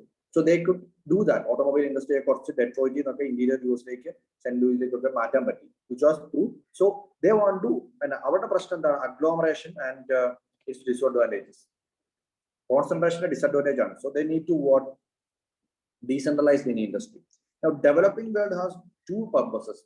That is to generate growth. So now the growth is to generate development, to decentralize development, and for what? Regional balance. There are different purposes to it. So these two are kind of similar thing. But generate development generate developed countries in our demand. So this three applicability are check. In fact, with respect to developed world and developing world. Okay, just right. Applicability. Growth port theory can general applicability. I'll just get that. But mainly done. Growth port theory can be used as a policy tool in both developed and developing countries.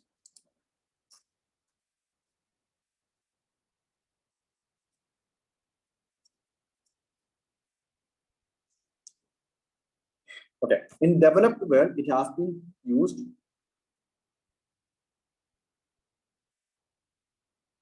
In developed world, GPT has been used. GPT growth port theory has been used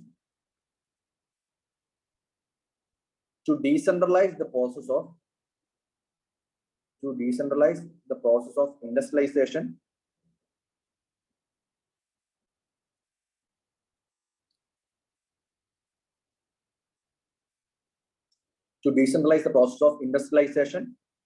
urbanization, and urbanization.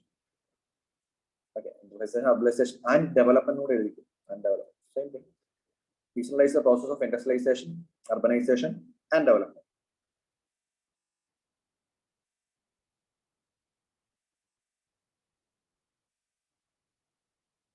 These countries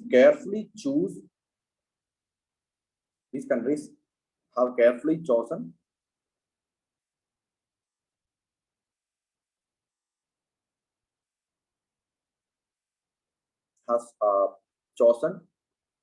growth centers and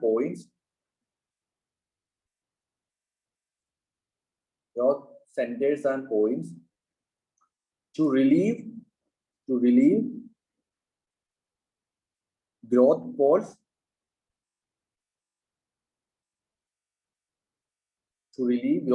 from the pressure of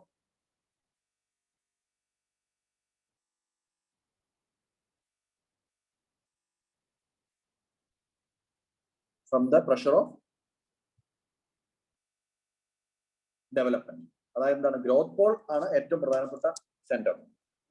So these are the growth pole. What you call as example, the Atlantic coastline, the Boston to Washington stretch.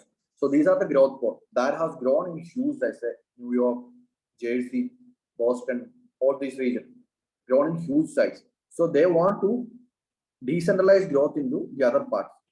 And also you see the interiors are less developed.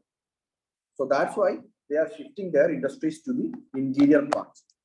A similar thing can be seen in the case of France also, where they were relieving the city of Paris to identify other industrial centers, growth points and growth centers. So that is the utility as far as developing world is concerned. And for them, that is pretty much working.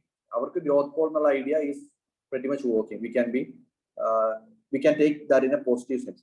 In developing countries, it has been used in 3 different ways.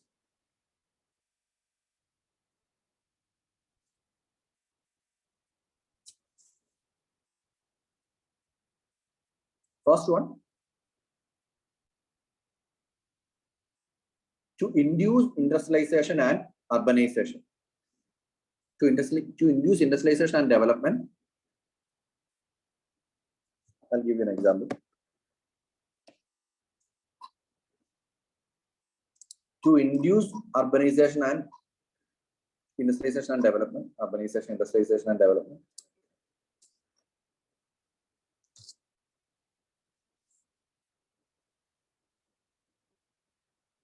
Growth poles were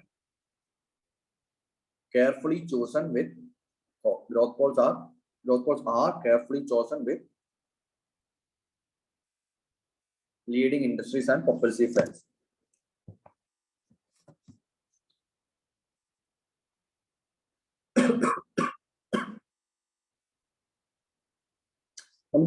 We can see the example of Ahmedabad for this. Okay, this is Ahmedabad after partition. Ahmedabad was chosen to be the growth port. Okay, several others were used, but we can see the use of the refinery industry, refinery and petroleum. Petroleum refinery was identified to be a one as a leading industry. And then this petroleum industry has led to the development of fertilizer industry, pharmaceutical industry. This has led to what the development of biotechnology as what I mean, biotechnology innovation and biotechnology R&D in Gujarat, Ahmedabad, and then Ahmedabad then started growing. It now there is like east-west corridor, Delhi-Mumbai corridor passing through it. Okay, now there is gift city as for what financial services, right? So in that sense, Ahmedabad started developing. Now Ahmedabad started developing, that led to the development of Ahmedabad Vadodara stretch agglomeration. Now Ahmedabad Mumbai agglomeration is being developed, right? So this is what you are inducing development in a region which was not much developed earlier. There was Karachi there was Mumbai there. So Karachi and Mumbai used to be the major centers of growth. Then there was like West Bengal. Then there was Chennai. These were the major industrial centers in the time of British. But now Ahmedabad has risen up as one of the most industrial, one of the biggest industrial centers. Kandla port was established. So through these developing of these propulsive industries and leading industries and propulsive firms, Ahmedabad was developed as to be a major growth port in India's case. Okay, clear?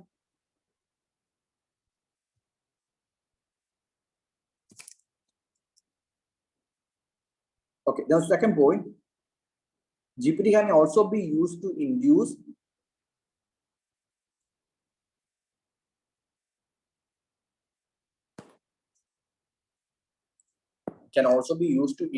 growth and growth mindedness.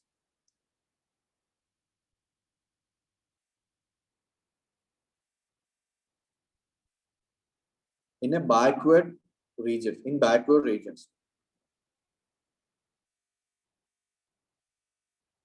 For example,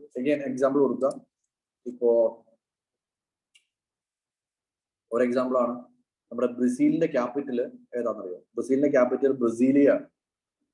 Brasilia is located not in a populated region. It is located in the interior of Brazil.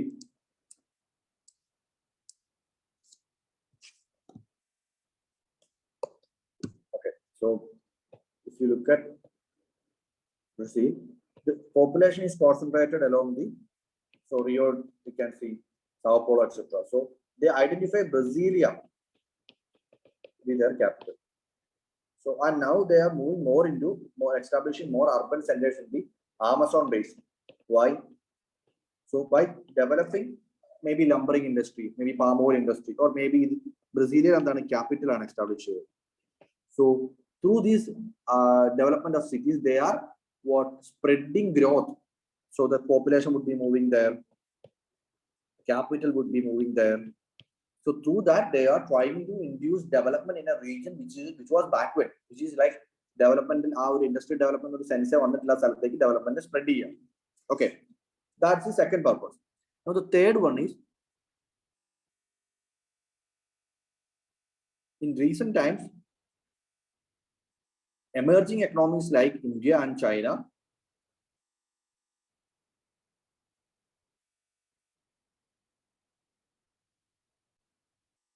is also looking at emerging countries like India and China is also looking at GPT as a means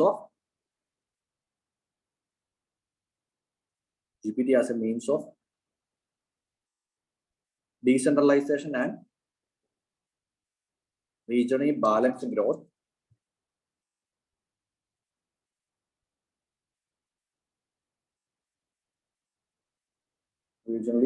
growth through the establishment of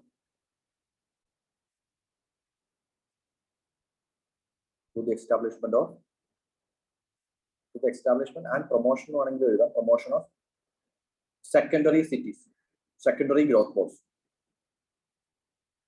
Example, if you look at the schemes like Smart City, Amrut, all these are nothing but what you are developing these cities which are in the outskirts, like the non-metro cities like Delhi, Mumbai, Chennai, cities in develop our smart cities aki, developmental activities and industrial activity drive urban population drive. So this is what the developed countries are done. Developed countries has done. We are also doing the same thing. So that's another applicability of the growth pole theory. These are major points. You can work on it. These are simple points like growth pole theory obviously promotes entrepreneurship and creates forward and backward linkages. Right? Why? Because when you are promoting industrialization, it promotes entrepreneurship. And once we promote entrepreneurship and industrialization, it generates forward and backward linkages within the economy that will lead to further development. The feature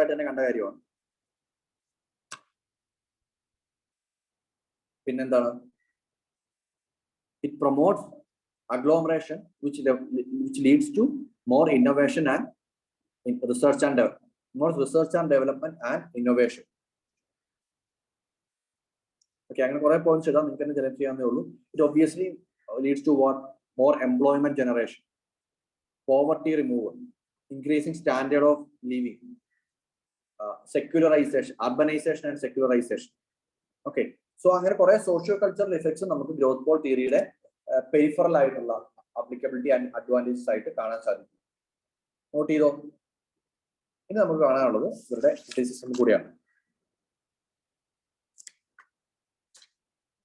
Done? Points. Primary to secondary to tertiary structural transformation of the economy. Agrarian economy, industrial economy item, service sector economy item, develop. So use a lot of case studies. Case studies in location examples also.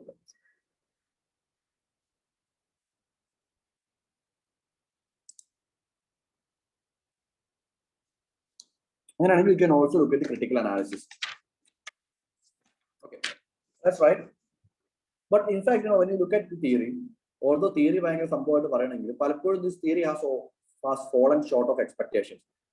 Growth pole theory in the decolonized world has been considered as a solution to the poor and underdeveloped countries. So they wanted to boost some industrial growth poles and thus wanted to induce balanced growth in these countries. But more or less, these more often than not, these growth poles have failed to provide proper developmental impetus. So India these development was eventually concentrated in few of these cities. Even today, the tier 1 cities are growing in India, and the rest of cities are not growing proportionately. India development is Delhi focused, Mumbai focused, Chennai focused, Bangalore focused, and a few centers is stuck on. Okay, so let's try. First one, several inadequacies emerge in the process of polarization. So, we step wise polarization, spread effect, issues. So, several inadequacies emerge within the process of polarization.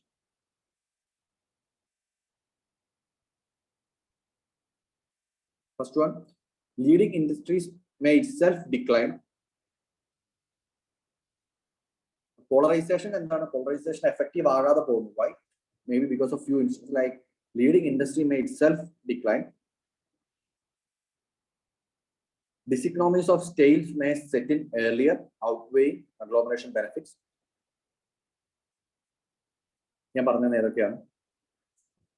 Is the promise of scale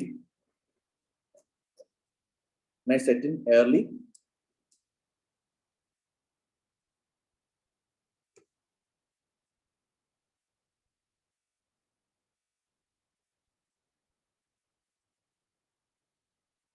Early.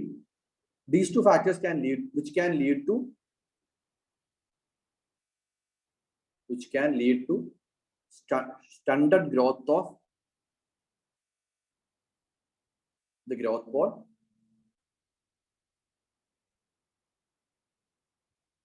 Stunted growth of the growth ball,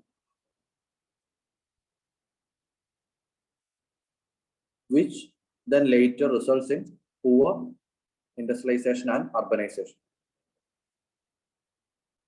Standard growth ആണ് ഉദ്ദേശിച്ച പോലെ ഇപ്പൊ നമുക്ക് ഏറ്റവും വലിയ example ആണ് നമ്മുടെ PSUs ആണ്. നമ്മുടെ PSUs after a point what they fail to be the propulsive firms. Leading industry വലിയ പ്രശ്നം ഉണ്ടായാലും propulsive firms failed. അല്ലെ, സ്റ്റീൽ പ്ലാന്റ്സ് ഒന്നും ഒരു വലിയ എംപ്ലോയ്മെന്റ് ക്രിയേറ്ററോ അങ്ങനെയൊന്നും ആയി മാറിയില്ല.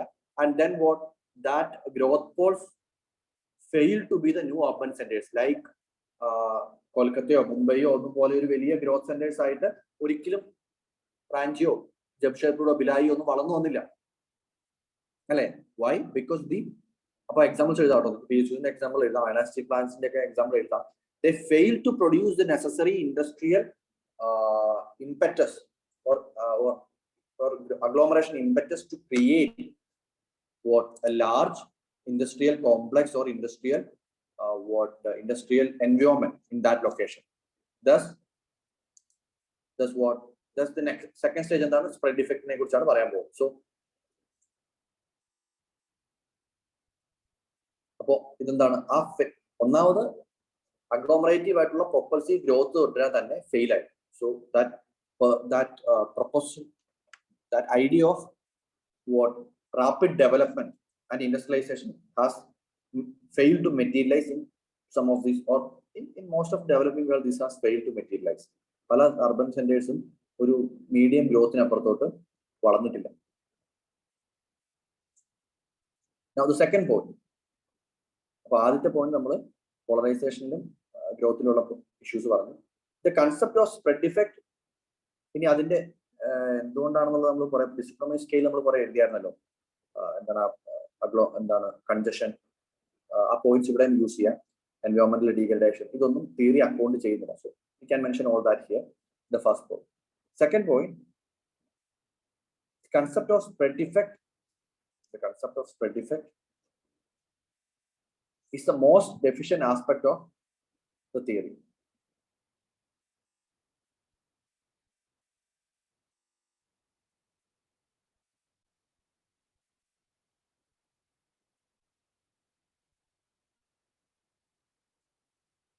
In fact, there is little empirical evidences to suggest that spread effects has taken place. അപ്പോൾ ഇന്ത്യയൊക്കെ എന്താണ് സ്പ്രെഡ് ഇഫക്റ്റിലാണ് ബാങ്ക് ചെയ്തത്. അത് പലപ്പോഴും ഒരു ഫെയിലിയർ ആയിപ്പോയി. സ്പ്രെഡ് ഇഫക്ട്സ് കാര്യമായിട്ടൊന്നും നടന്നില്ല. In fact there is little empirical evidences that suggest spread effects and trickle down has taken place.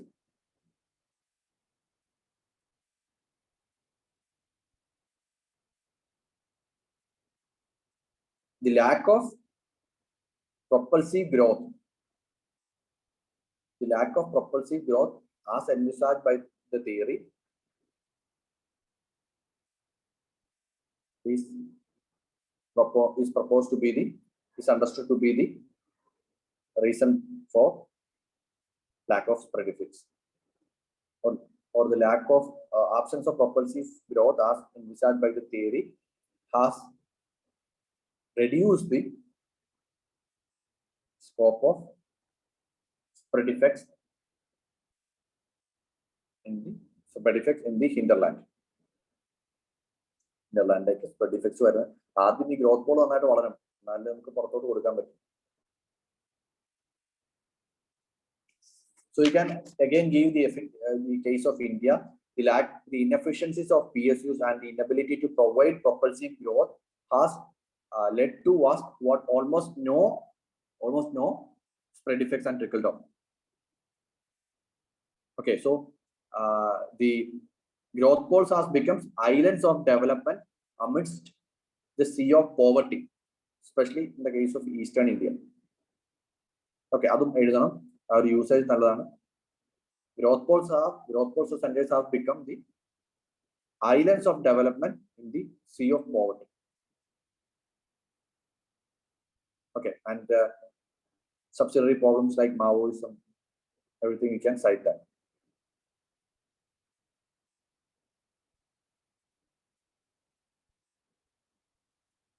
Then another criticism is that the theory is biased. The urban and industrial bias of the theory has also been criticized.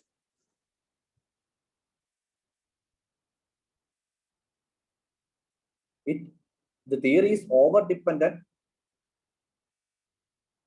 on propulsive industries in selected urban areas.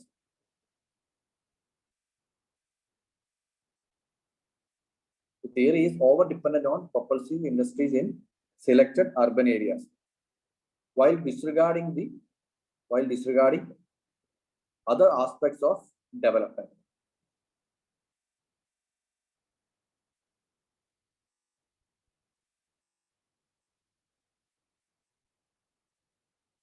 And then to expect that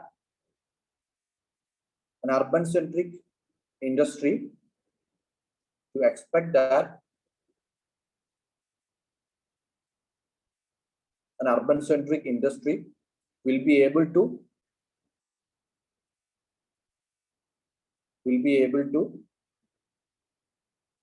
create necessary socio-economic impulses for socio-economic development. Will be able to create an urban-centric industry will be able to create impulses for socio-economic development of the entire geographical region, or for the entire region, is unrealistic. So the expectation that the urban-centric industry will be able to create socio-economic impulses for socio-economic development will be, for the larger area, for the entire geographical region, is unrealistic.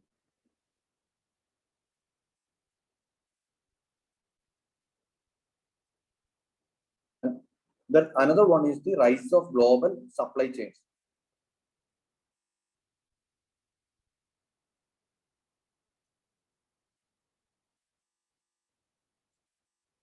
Global supply chains and ICT, information and communication technology, have challenged. Global supply chains and ICT have challenged several dimensions of the growth pole theory.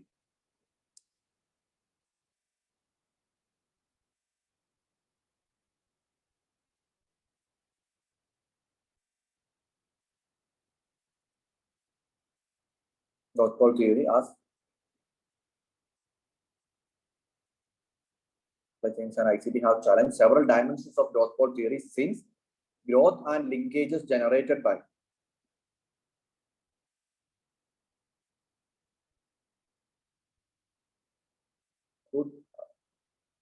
growth and linkages generated by a core industry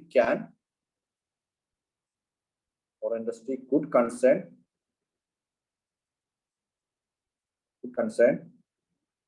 economic activities located elsewhere across the globe. അപ്പോൾ ഒരു growth പോളിന്റെ impact ഇപ്പോൾ ഒരു particular location മാത്രമല്ല, ആ സ്ഥലത്ത് മാത്രം അതിന്റെ ഇമ്പാക്ട് നിൽക്കും എന്ന് പറയുന്നത് എക്സ്പെക്ട് ചെയ്യാൻ പറ്റത്തില്ല. Because more often than not ഇപ്പൊ ചൈനയിലെ ഒരു growth pole would be leading to development in maybe some other parts of the world. Maybe the growth pole as such, New York or the urban centers of America is generating growth in other parts of the world, in China, in Bangladesh, in India. So the growth pole and its growth is not restricted to the region which we are emphasizing it to happen, but in other parts of the world. Maybe the spread effect is missing in the immediate region, but in some other region. So again, the supply chains and ICT has disrupted what the geographical idea of that growth pole. It is more becoming an economic space, not a geographical boundary. Okay, so then you can again add this criticism of Marxist scholars. Marxist scholars have criticized the theory for its capitalistic foundation.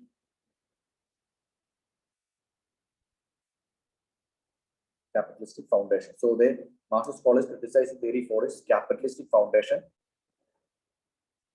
They accuse the theory of supporting capitalism. They accuse the theory GPT to be supporting capitalism by justifying inequality to be a natural process.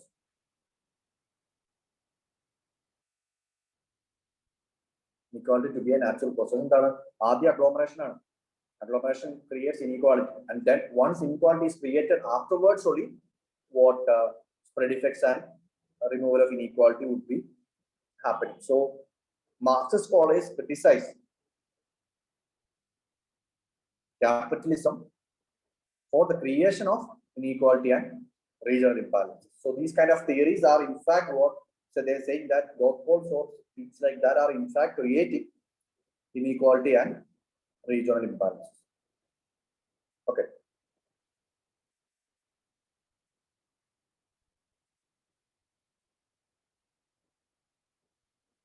Okay. So the criticisms I identify. More criticisms could be there. Can look into it.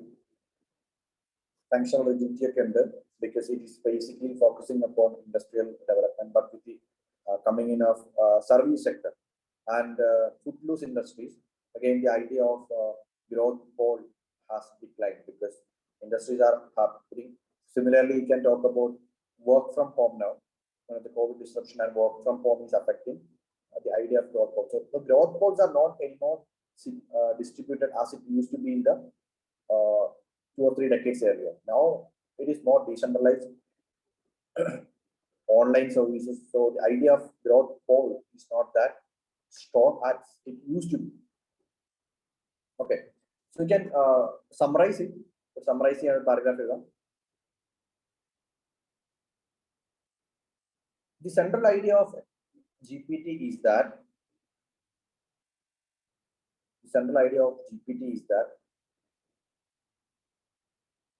economic development or growth or economic development is not uniform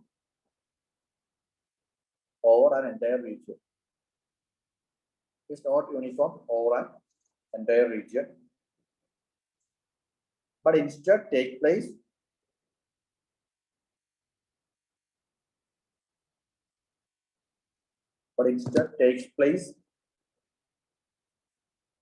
around few specific poles or clusters, poles and clusters.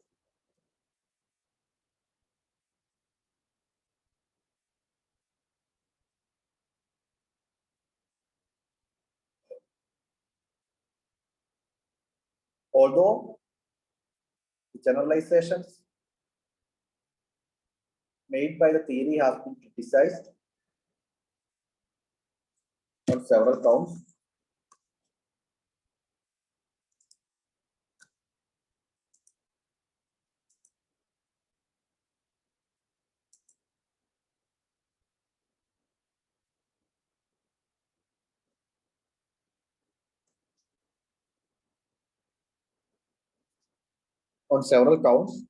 the idea of spread effects and trickle down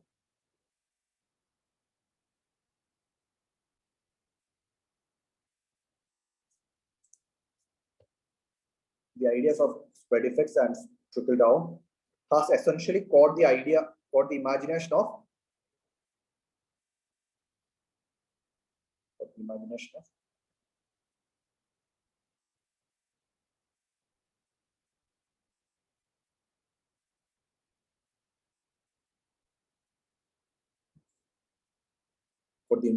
regional planners.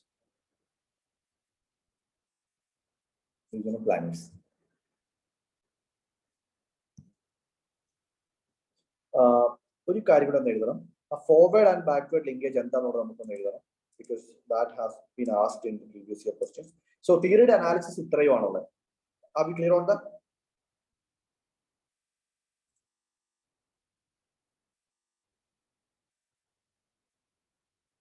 You clear on that? ഇത്ര clear ആണോ? Yes, sir. Okay. So just നമുക്ക് backward linkage, forward linkage എന്താണെന്ന് കൂടെ ഒന്ന് define ചെയ്യാം. First we will write backward linkages.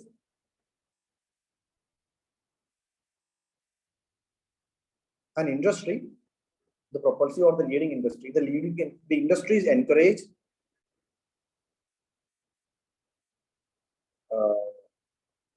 the industries encourage investment in the earlier stages of production.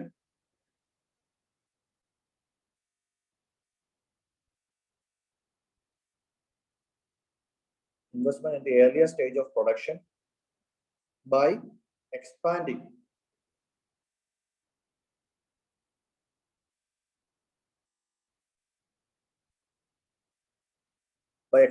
its demands for inputs and raw materials.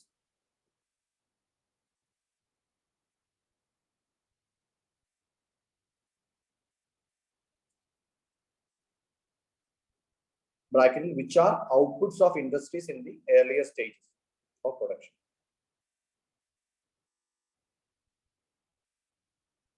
Which are outputs of industries in the earlier stages of production.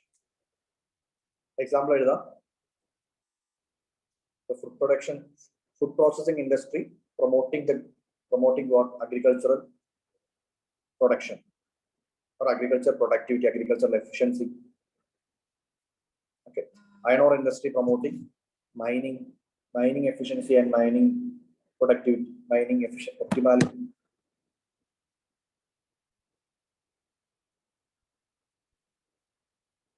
Forward linkages, on the other hand, the industry encourages. On the other hand, the industry encourages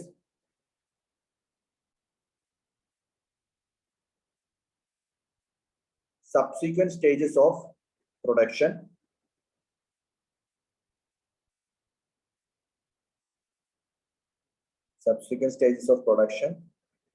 either by transmitting innovations or effects of innovations forward.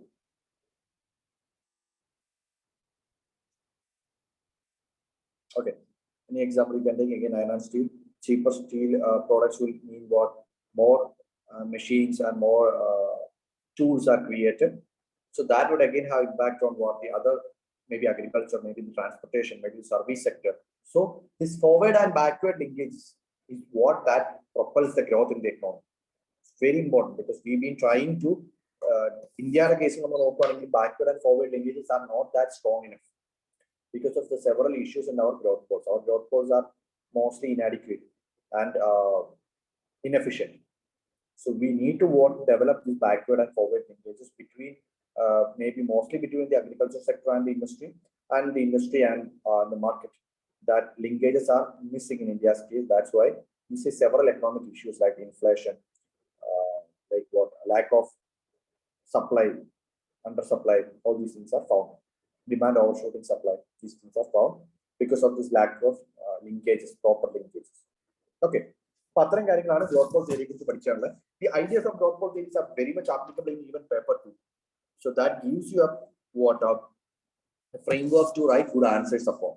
So that is something we can practice. Paper 2, I think ma'am will teach you like in regional geography, regional planning in India, or industry. We'll talk about that. Yeah. Any doubts?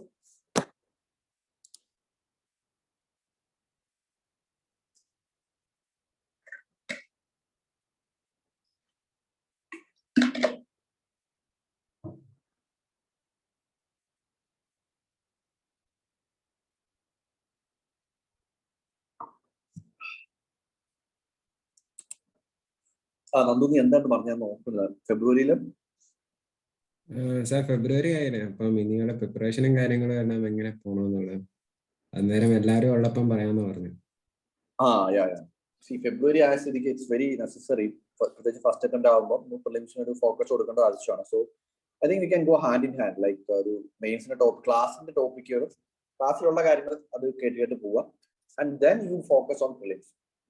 Okay, മെയിൻസിന്റെ റൈറ്റിംഗും അങ്ങനെയുള്ള കാര്യങ്ങളൊക്കെ പെട്ടെന്ന് wrap-up ചെയ്യാന്നുള്ള idea ആണ് എനിക്കുള്ളത്. Because ഒരു 3.5 മാസമൊക്കെ നമുക്ക് വേണം പ്രിലിംസ് പഠിക്കാൻ. അപ്പോൾ മാർച്ച് തൊട്ടെങ്കിൽ നമുക്കത് എക്സ്ക്ലൂസീവ് പ്രിലിംസ് മോഡിലേക്ക് മാറാം. ക്ലാസ്സസ് എന്തെങ്കിലും ഉണ്ടെങ്കിൽ അത് കേൾക്കുന്നു. ബാക്കി മെയിൻസ് കൈൻഡ് ഓഫ് പ്രിപ്പറേഷൻ ഒക്കെ കുറയ്ക്കാം. കുറച്ചും കൂടെ പ്രിലിംസിന്റെ ഫോക്കസ്ഡ് ആയിട്ട് അങ്ങ് മാറുക. പിന്നെ ടെസ്റ്റ് സീരീസുകൾ ചെയ്യുക, പഠിക്കുക, അതിന്റെ എന്താ പ്രിപ്പറേഷൻ കറക്റ്റ് ആയിട്ട് ടെസ്റ്റ് സീരീസിലേക്ക് കിട്ടുന്നുണ്ടോ എന്ന് നോക്കിക്കൊണ്ടിരിക്കുക. ഒരു 3 months നമുക്ക് എന്തായാലും ഫുൾ ഓൺ പ്രിലിംസ് വേണം. സോ ക്ലാസ്സുകൾ എങ്ങനെയാണ് തീരുന്നതെന്ന് വെച്ച് കഴിഞ്ഞാൽ അതിന്റെ കൂടെ ബാക്കി സമയങ്ങൾ എന്തായാലും പ്രിലിംസിന് വേണ്ടി യൂസ് ചെയ്യുക. പിന്നെ അത് സ്ട്രാറ്റജിക് ആയിട്ട് യൂസ് ചെയ്യണം. വെറുതെ ലൂപ്പിൽ ആൾക്കാർ പെട്ടുപോകും.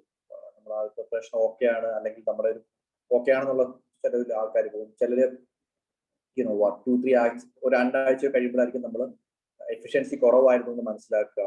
അത് കഴിയുമ്പോൾ നമുക്ക് സമയമില്ലാതെ പോകും. So you need to be constantly on your toes. These are going to be times where കുറച്ചും കൂടെ മേ ബി നമ്മൾ കേരളത്തിലോട്ട് വന്നു കഴിഞ്ഞാൽ നമ്മൾ കുറെ കൂടെ റിലാക്സ്ഡ് ആണ്, നമുക്ക് ആ പ്രഷർ മനസ്സിലാകത്തില്ല. So this is a situation where your cycle is going to be really, really tight, really stressed out. ഇനി ഒരു വരുന്ന 3 മാസമൊക്കെ ഭയങ്കര stressed out ആകുന്ന സമയമാണ്. You should not be relaxed. If you are relaxed, that means something is wrong. You need to work your butt off. ഭയങ്കര hectic ആയിട്ടുള്ള ഒരു വർക്ക് ഷെഡ്യൂളിലേക്കാണ് നമ്മൾ കടക്കാൻ പോകുന്നത്. അപ്പൊ പലരും വർക്ക് ഷെഡ്യൂളൊക്കെ കൂടുതൽ ടൈറ്റ് ആണെന്നൊക്കെ ഒത്തിരി പരാതി പറയാറുണ്ടല്ലോ നേരത്തെ. പക്ഷെ ഇനി പരാതി പറയാനുള്ള സമയമൊന്നുമില്ല. നമുക്കൊരു ദിവസം ഒരു 10-16 മണിക്കൂറെങ്കിലും പഠിക്കാൻ പറ്റും. 16 പോട്ടെ, 16 ഇസ് ലൈക്ക് ഡിഫിക്കൽട്ട്. ഒരു 7-8 മണിക്കൂർ എങ്ങനെയാണോ ഉറങ്ങണം. ബട്ട് ബാക്കി സമയം ഒരു 10-12 മണിക്കൂർ, 13-14 മണിക്കൂർ നമുക്ക് പഠിക്കാൻ പറ്റും. അത് ക്ലാസ്സും ബാക്കി നമ്മുടെ റിവിഷനും കൂടി ഉൾപ്പെടെ. അപ്പം ഇനി ഈ വീട്ടിൽ പോവുക, അല്ലെങ്കിൽ വീട്ടിലല്ലെങ്കിൽ നിങ്ങൾ പറയുമ്പോൾ ഡേ സ്കോളേഴ്സ് ആണ് അതിനത്. പക്ഷെ വേറെ ഫങ്ഷൻസിന് പോവുക, അതെല്ലാം ഭയങ്കരമായിട്ട് ഒഴിവാക്കണം. TV, YouTube, all these things need to be kept away. സമയമില്ല എന്നുള്ളതാണ് ഇനിയുള്ള 3-4 മാസങ്ങളിലെ ഏറ്റവും ശ്രദ്ധേയമായ കാര്യം. തീരെ സമയമില്ല. So if you can find an extra half hour somewhere, you need to find that. So make sure you are using every minute productively. Hang out, chilling, ഇതൊക്കെ നിൽക്കേണ്ട സമയമായി. Friendships and chilling out, all those things need to be brought down. What I used to do is that I used to have my gang here in Trivandrum, and by the time prelims is there, usually I would stick myself to reading room. Adhiya hangout ചെയ്യാൻ പോകാറില്ല. In fact, അവസാനം ഞാൻ കുറെ hangout ഇല്ലായിരുന്നു. So that is required, at least in the first attempt, that is very necessary, because you won't find time for everything, for chilling out and everything. You will not find time. So when you have a gang and everything, make sure that you are accountable to each other. അപ്പോ ഒരാള് സമയം കളയുന്നില്ല എന്നുള്ളത് ബാക്കിയുള്ളവർ ensure ചെയ്യാം. ഒരുമിച്ച് വരുമ്പോൾ സമയം പോകുന്നില്ല എന്നുള്ളത് എൻഷുർ ചെയ്യുക. That is very necessary. And as far as basics are concern, first reading എത്രയും പെട്ടെന്ന് കംപ്ലീറ്റ് ചെയ്യാൻ ശ്രമിക്കുക. Because the first and second reading would be really tough. It will be taking some time. It will demand more time from you. It will make you, put you under pressure, because you would feel like you haven't studied enough. So these are characteristics and emotions attached with first and second reading. So the more quicker you can finish off that, you will be coming into a more comfortable zone.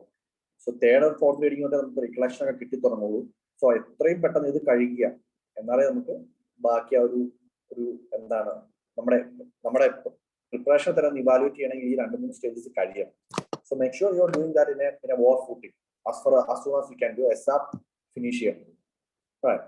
ഇത്രയും കാര്യങ്ങളാണ് പറയാനുള്ളത്. പിന്നെ ഇത് ഓരോരുത്തർക്കും once you do that first and second reading, you can look at it from an individual perspective. നമ്മുടെ preparation എങ്ങനെ modify ചെയ്യാമെന്ന് അന്നേരമാണ് ആലോചിക്കാൻ പറ്റും. ഓക്കെ,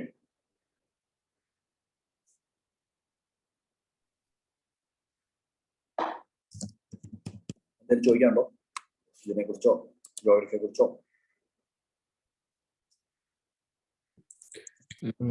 സാർ, അത് പ്രിലിംസിന് മെയിൻ ആയിട്ടും ഇതല്ലേ വരത്തുള്ളൂ, എൻസിആർടി എന്നല്ല മെയിൻ ആയിട്ടും വരത്തുള്ളൂ geography? Geography, GS, like you can confine yourself to NCRT. But one issue is that geography, may, questions are not on the higher side, just like polity, but questions are most of, application level quality geography. For example, if you look at the different GS topics, geomorphology and meaning but generally geomorphology climatology quality. So in climatology, you need a few deeper understanding beyond the NCRTs. NCRTs in the concept application detail so that you can solve any questions that is posed in front of you. And also the fact that each word in NCRT is important as far as climatology is concerned. For example, cyclone I in the 2020. Some few people made it or missed it up because accuracy correct. So that things are there. Climatology, oceanography is very important. Bioenvironmental geography, environment at all up, so it is important. In Indian geography, human aspects are significant. Physical aspect in locations are important. Himalayas, but the point is you cannot skip anything. You need to cover everything. Focus should be given on the areas I mentioned. That must be your way to go forward. The NCRT and the remote sources of return on investment. So I'm going to point. Okay.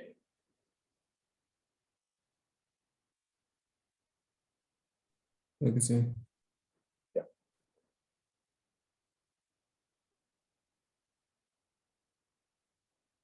Okay. Now conclude. We'll meet next day. Thank Thank you, sir. sir. Okay. All right. Have a good day. Thanks, sir.